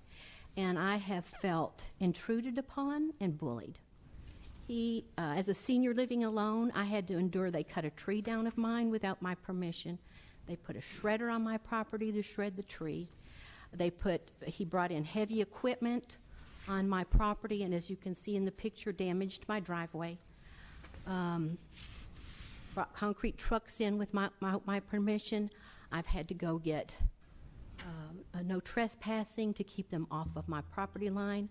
You think about bullying, you think of teens and children, but I have felt bullied and helpless in this situation. The fact is, David Underhill has not followed the city codes and surveys, and I think he should have been aware of this prior to building. I'm sure he's built other structures. I appeal to this committee to enact the wrongs that David Underhill Construction has started and hold him responsible for not one, but more than one breach of city codes. So I would like to ask if David Underhill would reduce the roof overhang on 1310 Stonewall Boulevard to meet the city code regulation of 24 inches instead of the current 36, and to have David Underhill to remove or reconstruct the slope of concrete he has unlawfully poured on my property. I ask these things to be done prior to debating a zoning variance on 1310 Stonewall Boulevard. Thank you, committee, for your attention, your sound judgment, and your professionalism in this manner. Any questions for Ms. Hunter? Thank you, ma'am. Anyone else present wishing to speak to this application? Seeing none, we'll declare the public hearing closed and open the floor for further motion or discussion. Mr. Lewis, did you not mention that both 1316 Stonewall and this applicant's garages are non-conforming? Is that a correct statement? The original garages, yeah, that's a correct statement. Yeah. Okay. And do we know how far 1316 Stonewall is into this setback? Can you say that one more time? Do we know how if the garage at 1316 Stonewall is non-conforming? Granted, I'm assuming it was built before the side setbacks were in place. Since it's non-conforming, how far into the side setback is 1316 Stonewall Boulevard? I don't know. That's something that I haven't looked at. That wasn't part of the request for a variance, so that's on the other side of the line. Correct. And I didn't look into that. But it's, according to the picture that's included in your package. Let's see if I can pull it up. Excuse me, Ms. Hunter, did you have a picture of the old garage before it was taken down? There's carport? Like a Google Street View, looks like picture. Carport, and it was substantially and substantially far from my. Could I? Okay. Wasn't in my pack. And also, this structure is high. It's like built up. Really The tell. sidewalk is on my side of my side of the garage, facing my garage, and as you can see, the carport was ground level and much smaller. So I don't know about a permit. It has to be by size, or I don't know how. He said he had gotten a permit according to what this looked like. So let me ask my question again. The Ms. Hunter's garage, is it non-conforming, or did I misunderstand? Right. No, it is conforming. Non-conforming. Excuse me. It is non-conforming. Okay. And we mean by non-conforming that it's in the 5-foot setback on her side. Is that a correct statement? It appears that, yeah. Okay. But we don't know how far into that 5-foot setback Mrs. Hunter's garage is. Is that a correct statement? The old one or the new one? Ms. Hunter. The current Ms. Hunter's. Ms. Mine. Hunter. Oh, hers? No, we don't. My garage was built in before about 1980, so I don't know what codes were in there, and I didn't build it. Right. But I think we had talked last meeting. If I had, I would conform to the codes and regulations. I mean, No, I get that. I'm just trying to. Let me ask you a question on this. There is a cement line that's correct. standing here. Is that the property line? No, they had it surveyed, and it's actually about a foot over towards Okay, the if you're right. looking at this picture, a foot to the left or the right? A foot to the right, meaning I have about a foot more of the concrete than originally thought was the Yeah, but property line. We don't have a drawing showing that at this point, but that's what you believe the property line's to the right of that. Oh, I know it is. Yes, Okay. you can see the stake in the back. I don't know if you can see the stake, but it takes about a foot over of more concrete. Well, not in this picture, we can't. I don't. Oh, okay. Survey. I think one of there. The survey that, of lot 76 shows the location of the existing garage on lot 75 to be either at or nearly at the property line. It would appear that, He would yes. have shot that as he was out there surveying it, and of course, he didn't have any, I don't see a dimension indicated as to how far that is, but Does it, that look like does a stake? I mean, I'm picking apart a Yeah, it picture. does. Yeah. White with a red it looks top like on a it. stake. Okay. So it looks like it may be, like she was saying, about a foot off, Okay. give or take. Yeah. I spoke to the surveyor that actually did the surveying, and he said he got his instrument set up, and he tilted it up just out of curiosity himself, and he said the roof line is about a ½ inch from the property line. The roof line of Ms. Hunter's Neighbor. garage? Yes, Is that what you're saying? Yes, sir. That's what he said. Everybody right? I guess in your presentation, it was mentioned that if in its current form it was passed, then it would still be subject to codes approval as well. Let's just Fire rated because it's within 5 feet of the property line. Okay. So if the overhang it goes from 36 to 24, which you would be allowed to, assuming we let them keep the wall where it is, it goes to the 24. It's still going to have that same review process. That's the overhang. I'd have to talk to the director of the Building and Codes Department. I don't know about if it's just the overhang only.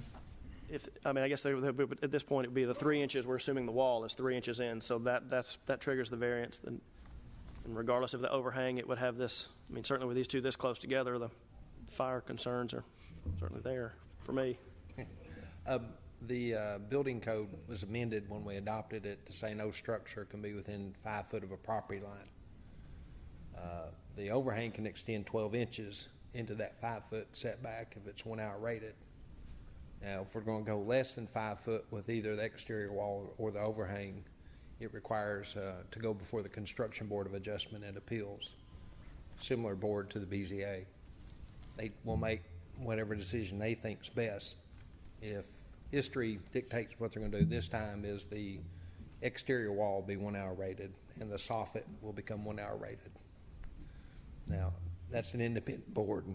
Excuse me, independent board. I can't make their decisions for them. But if history dictates what they're going to do, that's what they'll do. Okay.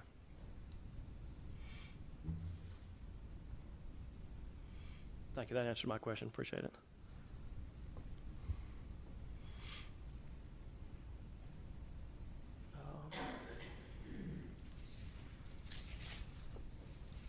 You think 3 inches is not too big a deal, but I guess when you have two structures that are this close, every inch counts. I'm okay reconstructing where it was, given they're both non-conforming on either side. I think I'd be more comfortable with it if we had the 24 inches and just try to reduce this conflict as much as we can. Anytime you're talking deconstruction, I understand that's a burden and tough on everybody involved, but that's, I guess if I'm going forward with this application, that's probably be where I would land. I'll be okay with the wall there, but just need to reduce the overhang for. I would agree with Mr. Young on that. That's kind of the direction I was going, and with my questions regarding Ms. Hunter's garage, I know that was not her doing, but the fact of the matter is that it is non-conforming, so it's adding to the closeness of the two structures. And as Mr. Young said, I think I could live with the 3 inch variance based upon the way the codes reads, as long as I think that as long as we reverted back to a 24 inch overhang. Because again, the only variance at that point that we're speaking of, we're only going into this 3 inches, and I wouldn't have any issue with that at all, especially when the neighboring garage to me is kind of compounding the issue in and of itself. The drainage issue, I mean, we're going by a survey that's provided to us. I don't know Mr. Ives, what other action, if it continued to flow onto her lot, I guess that would be a civil matter at that point in time. It would be, yes. It's really not a matter when we're looking at a variance from a setback potential drainage issue is is really not a factor that should come before the board. That is a private civil matter between the parties. If they in fact have caused increased water that causes her damage, then she has a civil remedy. But we're not. This is not an engineering board, or you know, I know I'm not equipped to advise you. Not sure that you folks are equipped to make decisions on water flow and stormwater. That's a whole different thing. We're looking at setback variances, and if there's other issues that particularly drainage issues, be a civil matter between the parties.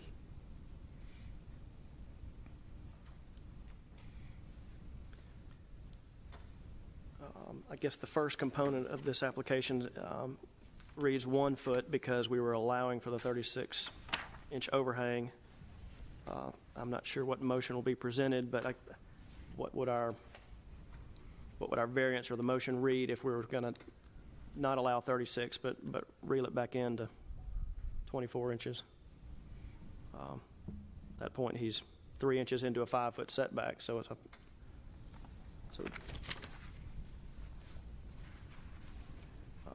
that basically if the same motion. It'd be the same, I believe. Okay. You could grant less. They've asked for a 4-foot variance. You could, I believe, that if you granted a 1-foot variance, that would certainly cover the wall. And if they might need a little help here from my codes folks, for rear, okay. So yes. Where I was saying forward, the number 2 reads a 4-foot variance. That would also need to be a 1. For the side, if they grant a 1-foot variance, then the applicant could come into compliance by adjusting the overhang. And but if they don't adjust the overhang itself, then maybe they got to take it down or slide the garage or the wall, whatever. They've got to make some adjustment to come into compliance with a 1-foot variance. They'd have to do something with the overhang. I would think the variance would have to apply to the overhang on the side, for the side yard. I agree. Well, at that point, we're going to assume the side wall is now all that we're concerned with, and if that's going 3 inches, a foot gives a belt and suspenders approach like Matthew used to use for us that covers, I think would cover them in this. And then the 24 inches doesn't really apply since it's allowed already, correct? It would have to reduce the overhang to 24 inches or less. Would that be correct? Okay. So we've got two But still, it'll take 2 motions, one for the rear, one for the side. voting on each one separately. Yes. Correct? Correct. And request number 1 was the 1-foot variance, which was off the rear. And then the biggest issue that we have is with respect to the side, where we have these 2 non-conforming improvements, if you will. With respect to number 1, I would like to move that we approve the 1-foot variance as it's presented. I'll second that motion. Okay, we have a motion and a second for the 1-foot rear variance. Any further discussion on that one? If not, all in favor say aye. Aye. Any opposed? Now, Okay. with respect to number 2, they're requesting a 4-foot variance. Let me make sure I understand this. The request is a 4-foot variance because of the 3-foot overhang. Whereas, had Mr. Underhill built this in accordance with codes with a 2-foot overhang, they would simply be asking for a 1-foot variance. Or less. Or less. Yeah. 3 inches in some case. Right. Am I understanding that right? That's my understanding. That's my understanding too. Yes, the senior planners are nodding their head in agreement. Yes. It takes a village. If we made a motion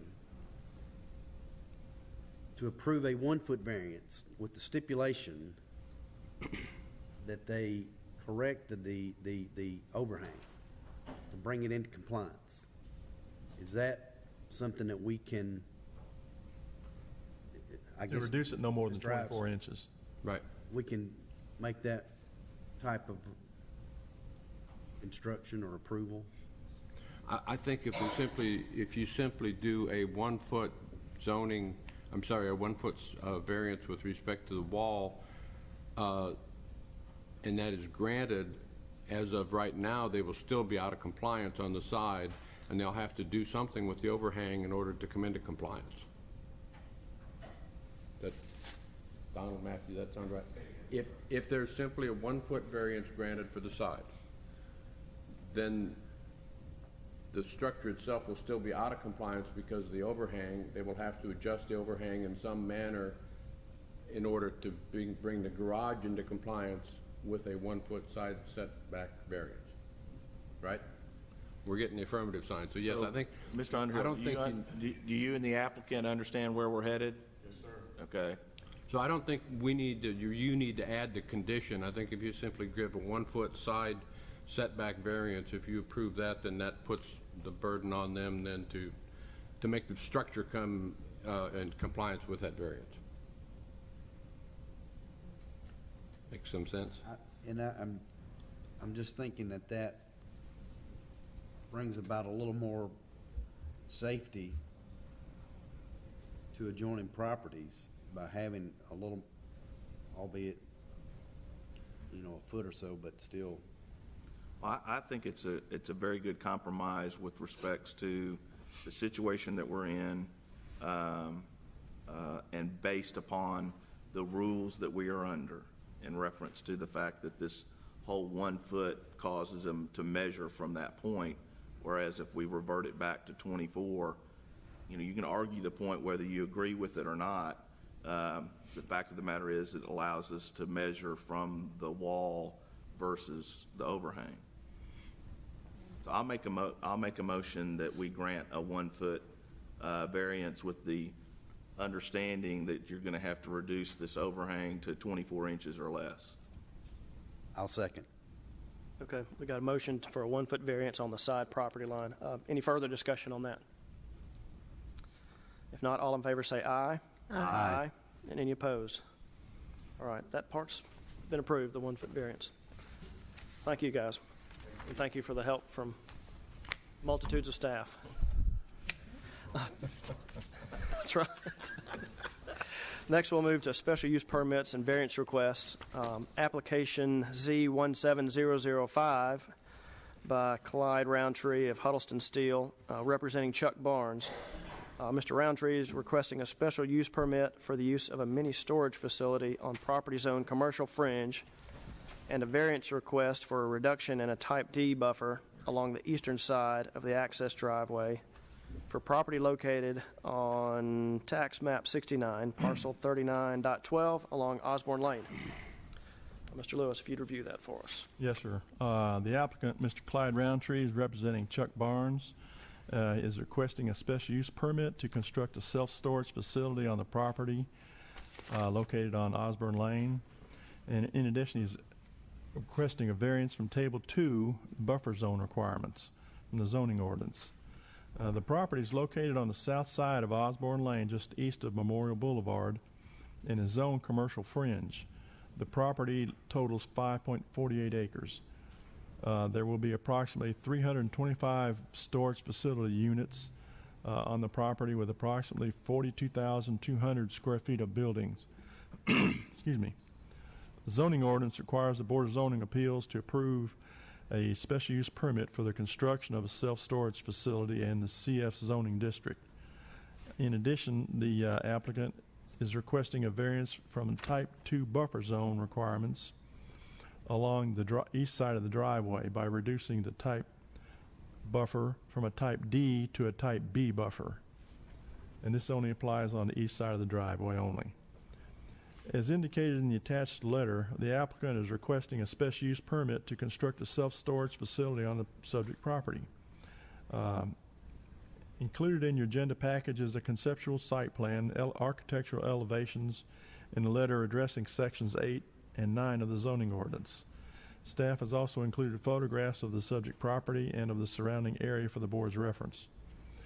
The properties directly to the west are zoned commercial, local, and OG, and are developed with a convenience market and a small office development. The adjacent property to the south is zoned PCD and includes a parking lot for the State Farm Insurance Company.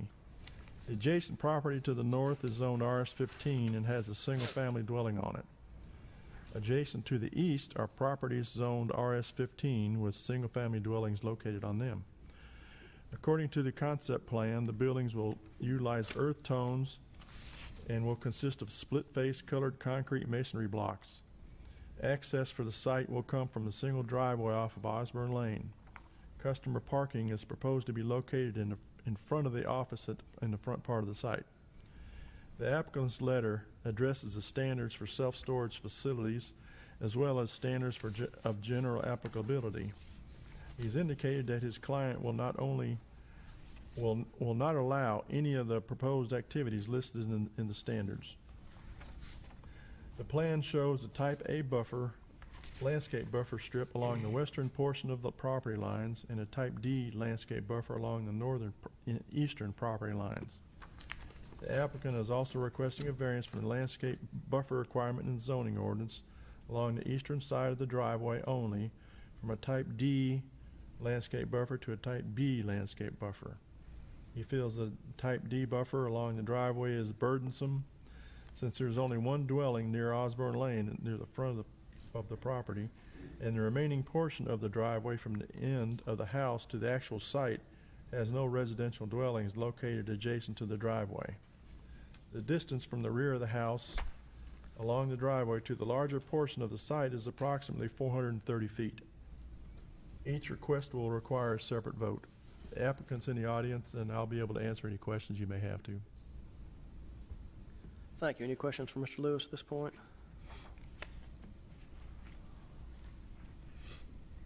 If not, we'll conduct a public hearing. Anyone present wishing to speak for or against this application? Come forward.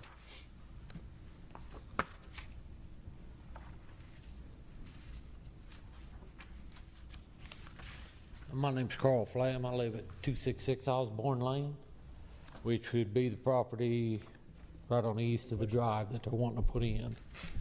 I have no problem with growth. Don't have a problem with the storage unit being on the backside of my property. I do own the whole property all the way to where they're talking the 5 acres is. Even though they're saying there's just one dwelling, I own the whole acre and a half that's in between there. So that's all 1 yard for me. Have no problem with growth, had no problem with him putting up storage. My only concern is the buffer zone. Now, the letter I received said a Type C. You guys are calling it a Type D. That's Greek to me. I know nothing about your buffers. I just know that when you put this road in, it is going to open me up to everybody driving by, say your house, sitting in your backyard while you're sitting on your patio eating. They can sit you, tell if you're eating chicken or steak. I have no buffer if there's nothing left there, because my fence is going to be right there, I guess, where this buffer zone you're talking about. And I do have a backyard and patio, and I'd just like to know that I'm taken care of with some kind of buffer with people driving by, because I understand right now I go out in my backyard, I can sit on my patio. I'm not bothered by anybody driving beside me because there's no road. But if you put a road in there to go to this property, then I just want some kind of... Yeah, I understand what you're saying. I missed Mr. Roundtree after the staff comments, and I'm sure he'll be able to address that and clue you in exactly the alphabet we go through and the landscape. Yeah, because I know there's different, and I know the letter I got said a Type C, you guys are D, and I don't know what... Right. I think there's supposed to be like a 15-foot buffer, but what is in that buffer, I don't know. Nobody's approached me or said what they're doing. We'll get him to clarify that, and if that doesn't answer your questions, we'll let you ask some more if you need to. Thank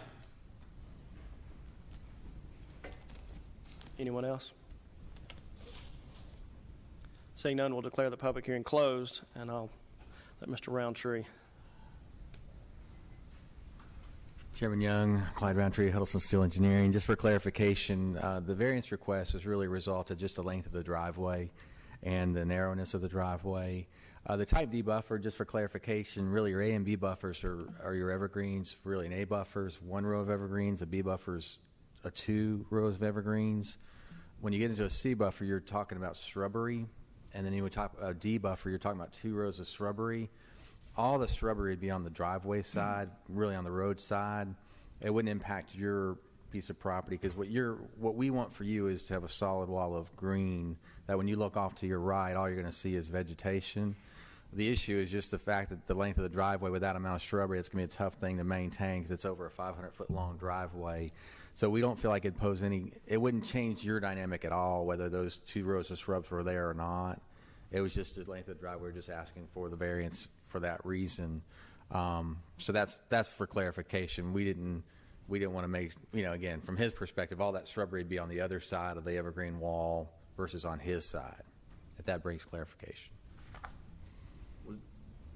Mr. Roundtree, was this, I know this site was discussed at Planning Commission, so was this variance discussed as part of Planning? It wasn't. Yeah, I didn't think so. It wasn't. It just came up as a result of, well, there's 2 things. When we look about a type D buffer, typically that's a relationship where there's going to be a building beyond that, like there's going to be something obstructing the view. And as I discussed it with the planning staff, the primary, all it's going to be is a road, which is low profile. It's at grade. There's not going to be a building per se that your typical type B buffer would want to kind of visually screen. And so that's where the B came from. We felt like the B was not necessarily compromising the goal of the buffer.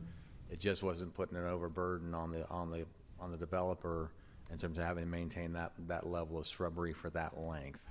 Then my only question would be, at what length of time would it take for this type B buffer without any shrubbery to have any kind of impact from what you're trying to achieve with the buffer in and of itself? Wow. Follow what I'm trying to say? I don't know if it'd be from the neighbor's perspective. I'm not sure if that timeline would change anything in terms of if it's 2 rows of evergreens that are required. Their job is to do the job. Okay. The shrubbery kind of fills in that gap.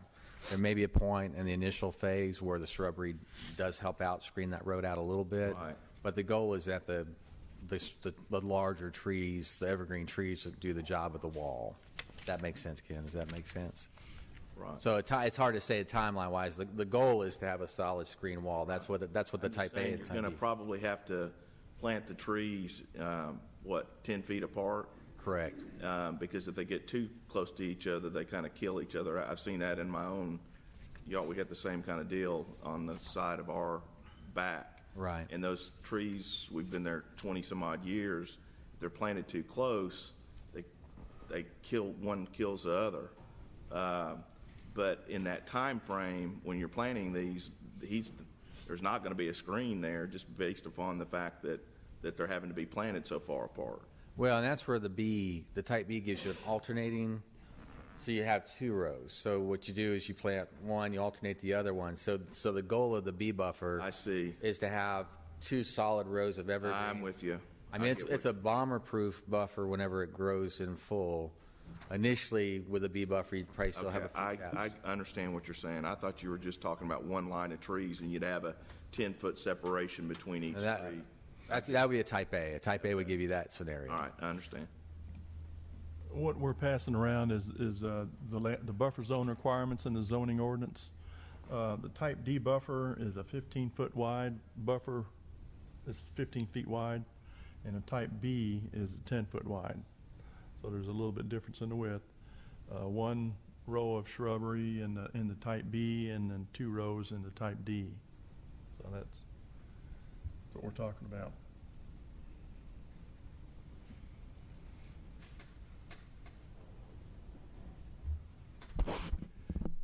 Good afternoon, Chairman Young. Good afternoon.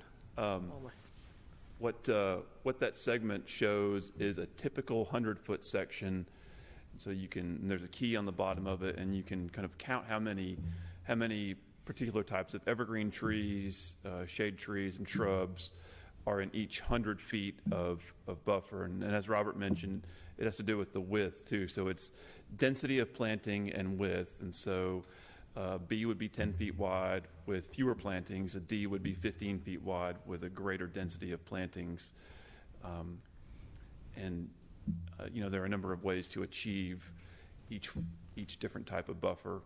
And ultimately, the design of the buffer would have to satisfy the general requirements that are depicted in those cross sections, but would be subject to approval by our urban environmental department. One thing that I did want to mention that we had discussions with Mr. Roundtree, and I just had a conversation with his client, Mr. Barnes.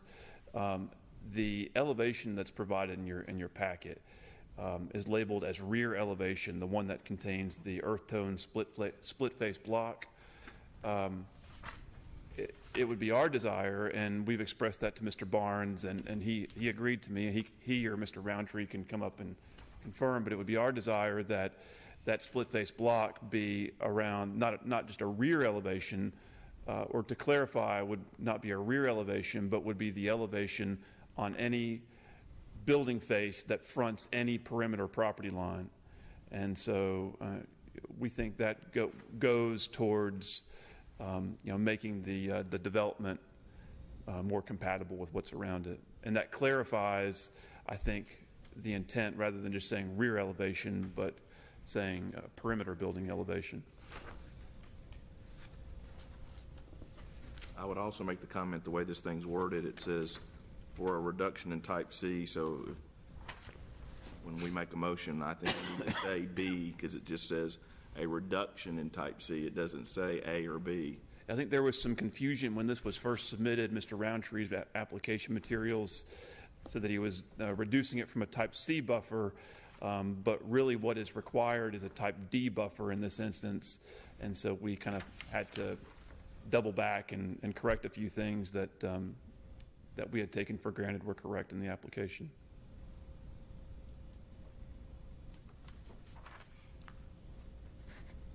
Any more questions? Thank you to the expert witness. All right. I've had the public hearing, and any further discussion? Any more questions? If none, I'll make a motion that we approve the special use permit for the mini storage facility and the reduction in the buffer to a type B. Should those be two separate motions? It should be, yes, that'd be better. Along the driveway only. So we'll take. Let's do the special use permit first. There you go. Okay. Yeah. I'll make a motion that we approve the special use permit. I'll second. Okay, I have a motion and a second. Would we assume that in granting the special use permit that we are assuming they are going to with the exterior? I think it would be staff's preference that the special use permit be conditioned upon them making that change in the building or the wording of the building elevations in order to make it consistent or to make it more compatible. I will amend my motion to include that. And I'll amend my second to include that. Okay, we have a motion and a second. Any further discussion? If not, all in favor say aye. Aye. Any opposed? All right, part one's been approved, and now we'll look on the landscape variance to a type B. I'll make a motion to approve the landscape variance to a type B. Can you just add along the driveway, on the east side of the driveway only? Just so for clarification that I know when I go out there and look at it, or somebody looks at it, they're not looking for a D all over. Okay, so On the east side of the driveway? East side of the driveway. Okay. Second. Motion and a second on the landscape variance. Any further discussion on that? If not, all in favor say aye. Aye. Any opposed? That application's been approved. Thank you for your assistance.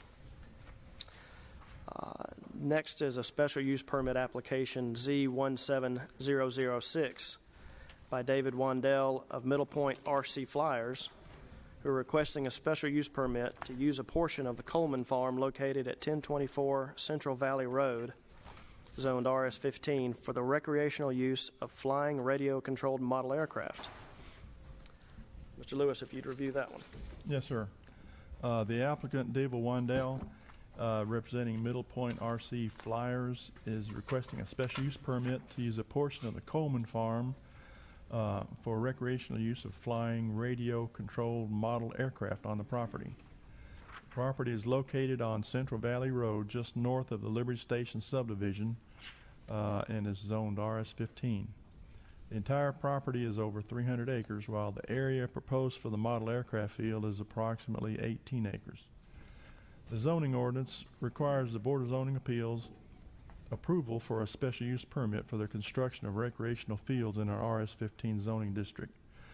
The Water and Sewer Department has already approved at their request at their board meeting on December the 15th, and the City Council also approved a revocable lease agreement at the meeting on December 15th as well at the City Council meeting. I didn't include that in the materials, but I noticed in the packet that they already did it. As indicated in their attached request letter, the applicant is requesting to construct an airfield and stone parking for the recreational use of model aircraft on the subject property. The letter further states that they expect 5 to 15 members daily, but it's heavily dependent on the weather.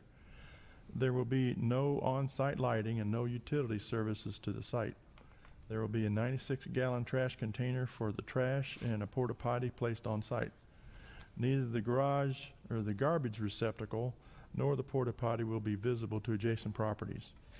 The letter also states that through actual testing on the site, which includes surrounding wooded area, there will be no sound audible at Central Valley Road from the ground operation of the model aircraft.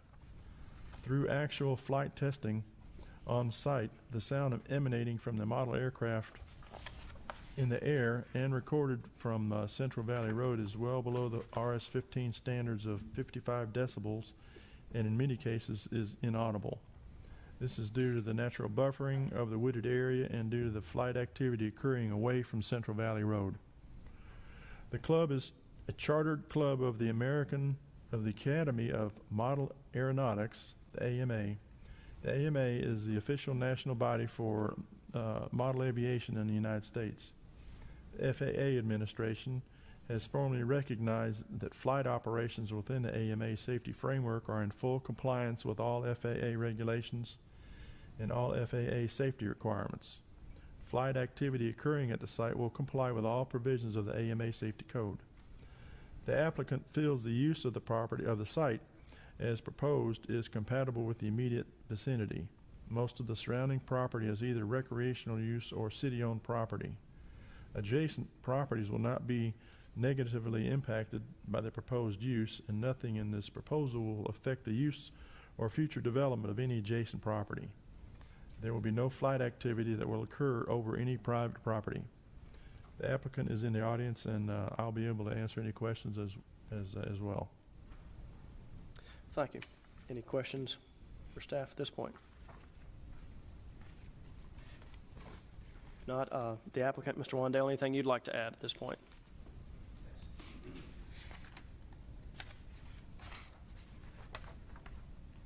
Thank you. Good afternoon. I appreciate the opportunity to talk to the BZA. My name is Dan Wandell, 2719 Battleground here in Murfreesboro. I'm president of the Middle Point RC Flyers Club. The only thing I'd like to add is that our organization has been in the Murfreesboro area for 35 plus years and have flown from various sites around Murfreesboro, including at one point in time down on Old Fort Park before it became the park. Most recently, we were flying out at the landfill on a site that we had to vacate as the landfill expanded and encroached in our area. So that's why we're here today, is to find an alternate site for us to fly from. We did hold a community meeting on September 3rd, and we widely publicized this meeting to the Liberty subdivision folks through their social media as well as email contacts that the association has. At that meeting, we described what we were trying to do, what we wanted to do, and had actual flight demonstrations and ground operations for their benefit to assess for themselves what our purpose was and what we were going to do. We came away very positive from that meeting. We had a lot of interest in families that wanted to have kids come over and learn to fly, which is great. Some of the closest neighbors to that area expressed no concern, and subsequently on the social media sites there did not appear to be any concern from their standpoint. So did want to say that we did purposely include the neighboring subdivisions with our proposal to make sure that things would go well with them. Thank you. Any questions? Yeah, I got one. Will y'all maintain the porta potty and the trash, or is that something the city's going to do? Yes. No, we would be responsible for that. Okay. We would be responsible for maintaining the area, both the grassy area as well as... Oh, really? Yeah. Okay. Yeah. As well as porta potty, zero cost to the city. Yeah. Okay. Anything else? Thank you, sir. This time we'll conduct a public hearing. Is there anyone present wishing to speak for or against this application?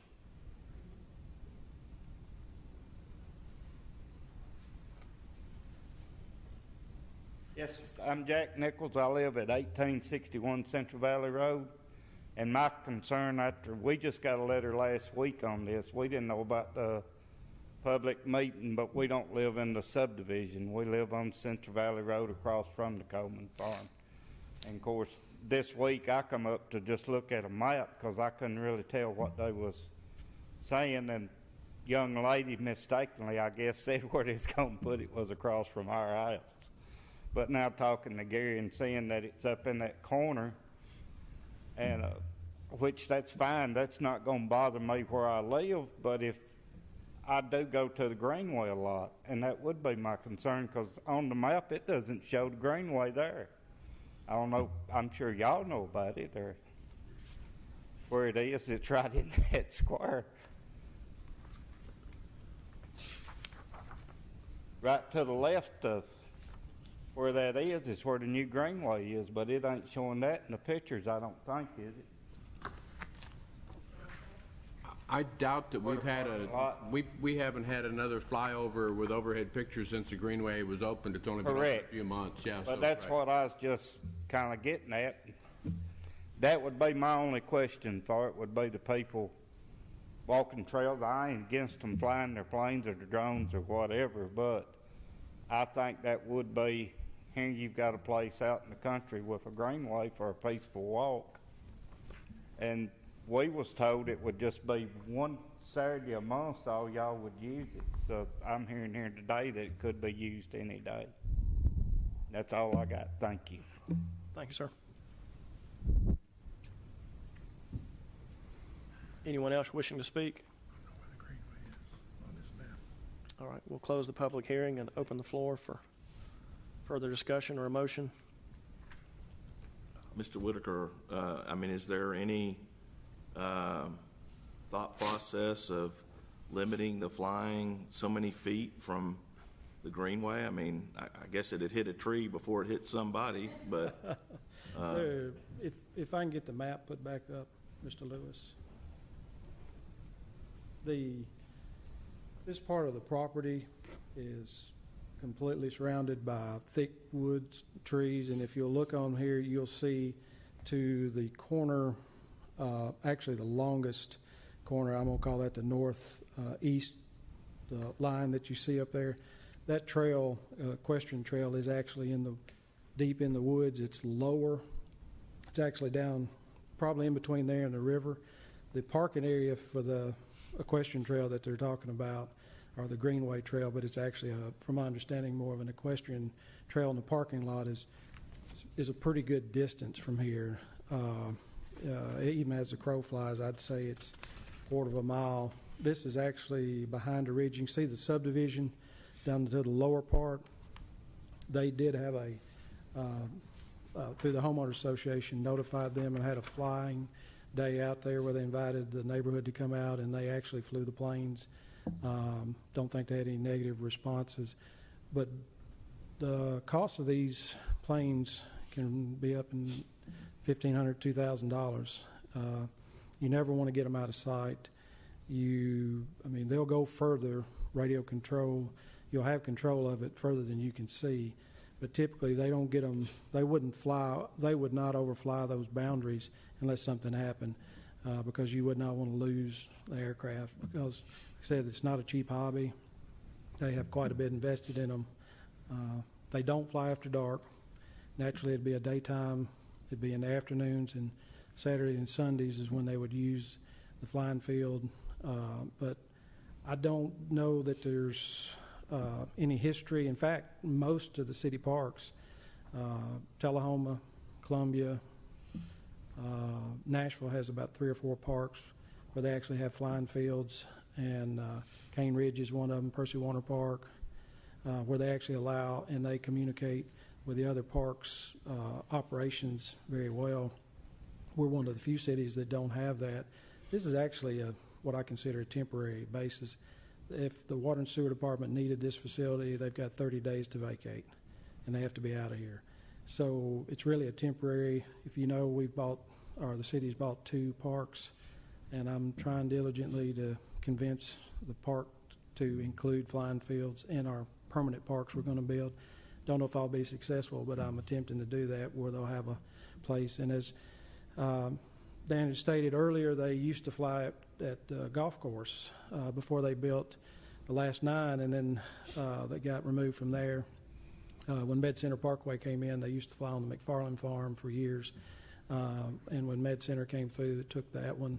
Then they went to BFI. They've been out there until naturally they expanded the landfill. And this is kind of an interim in our hopes that they can actually get into our permanent parks, that the 2 sites we just bought. And I don't really know of any history of them having a problem with, the distance that they fly, because like I said, they're not going to get out of this acreage tract they've got. And if you go out there where you come in the curve and you go around there, I think, Mr. Lewis, if you put that back up for me one more time. If you'll see where the road comes in and makes a hard 90, there's a silo. There's a ridge that runs down through there, and from the equestrian park and from the subdivision, they're actually tucked down. It's quite a drop on the backside where they'll be flying, and they have to get pretty high for you to even see an aircraft from the subdivision or the equestrian parking area. I hope that answered your questions. I think so. Thank you. Thank you.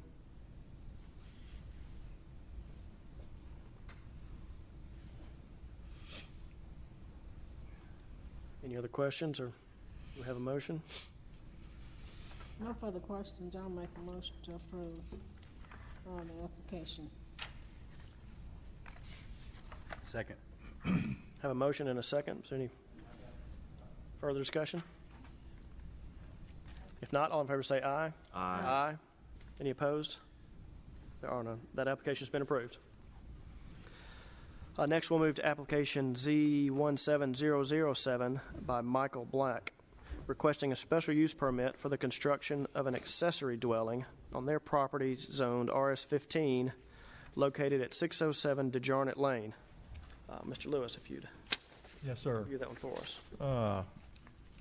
The applicant, Michael Black, is requesting a special use permit to construct an accessory dwelling at their residence to be used for apartment. The property is located on the north side of DeJarnett Lane, just east of Bear Branch, and is zoned RS15. The property totals approximately 4.4 acres. This property is located on the north side of DeJarnett Lane, just east of Bear Branch and west of Huntington Place subdivision. The property is zoned RS15. He wishes to construct a freestanding accessory dwelling behind the residence. A special use permit from the Board of Zoning Appeals is required for an accessory apartment/dwelling in a single-family residential zoning district. The applicant has submitted a letter describing the request and is addressing section 8 and 9 of the zoning ordinance, as well as a conceptual building elevation for the accessory dwelling. They're all included in your agenda package for the board's review.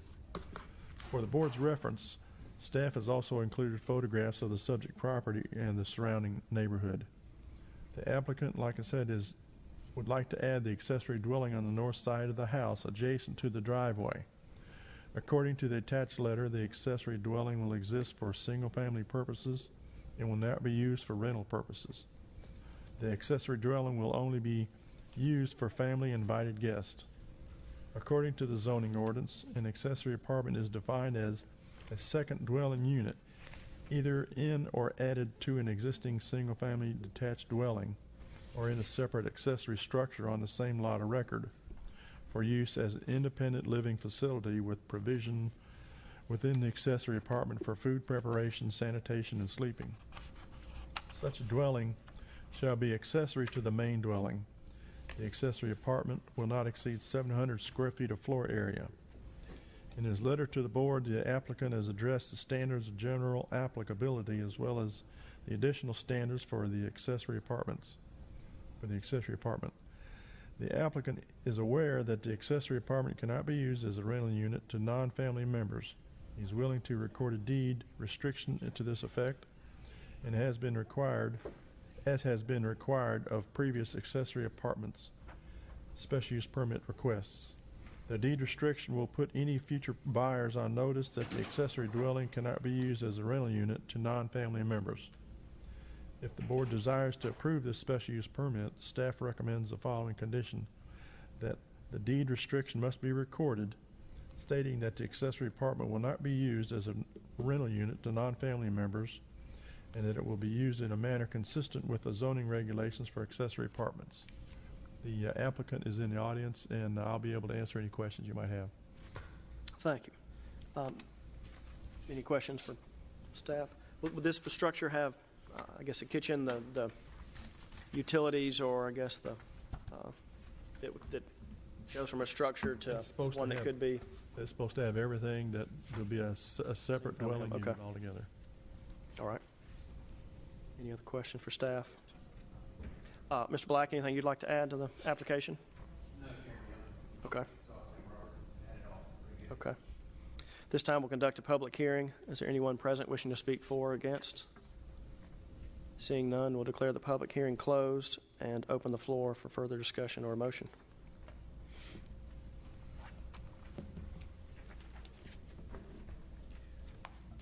Just a point of information for myself. This is a typical application that y'all received in the past for an accessory structure, and as long as it meets these guidelines, y'all typically approve these. Mm-hmm. If I remember correctly, if they have the kitchen facilities where it could be a dwelling you could live in and self-sufficient, then the deed restriction comes in more than just a detached garage. Right. Correct me if I'm mistaken. The only way they can get a separate dwelling unit in a residential zone in this RS-15 zone will be to come through the Board of Zoning Appeals and get special use permit for an accessory dwelling, and he's got to comply with the regulations. Plus, the condition that we'd like to have would be that it cannot be used for rental purposes after it's no longer used for this purpose. Okay. And then another property owner. Isn't there a square footage limitation? Right, 700 square feet. Yeah.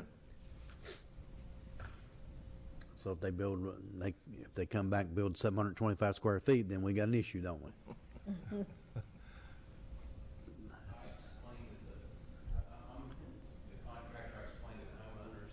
Capped at 700, so their intention is to finish out the first floor, which was their main interest, and just leave the upstairs as storage.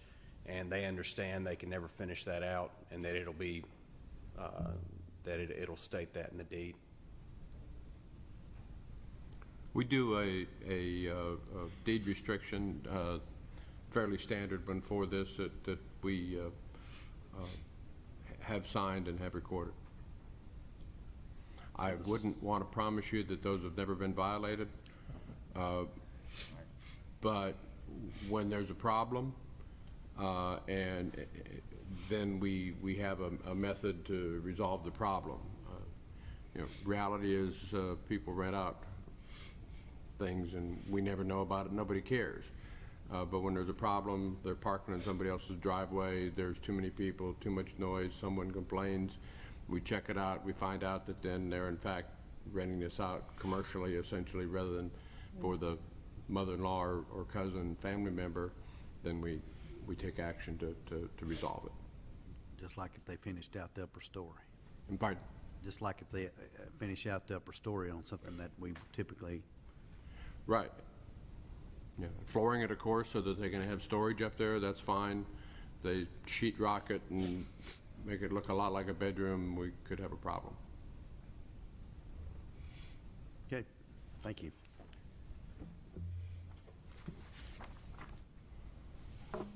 If there's no further discussion, I'll make a motion that we approve, subject to all staff comments, including the deed restriction. Second. Have a motion and a second. Is there any further discussion? If not, all in favor say aye. Aye. Any opposed? That application has been approved. Next is H, staff reports and other business. I have one thing, and it's going to be short and sweet. The temporary vendors ordinance that was passed by the city council recently, if it's not already in effect, it'll take effect real soon. So we'll be seeing a lot less of the fireworks and Christmas trees for the board, unless The they're a ordinance new. read. Well, in what case would we see them? If it's a new location.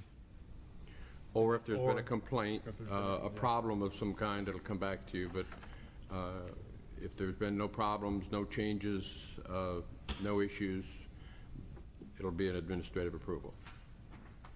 Good deal. Saves you some time, saves them time and money. Sure. I think it's good for everybody. Sure.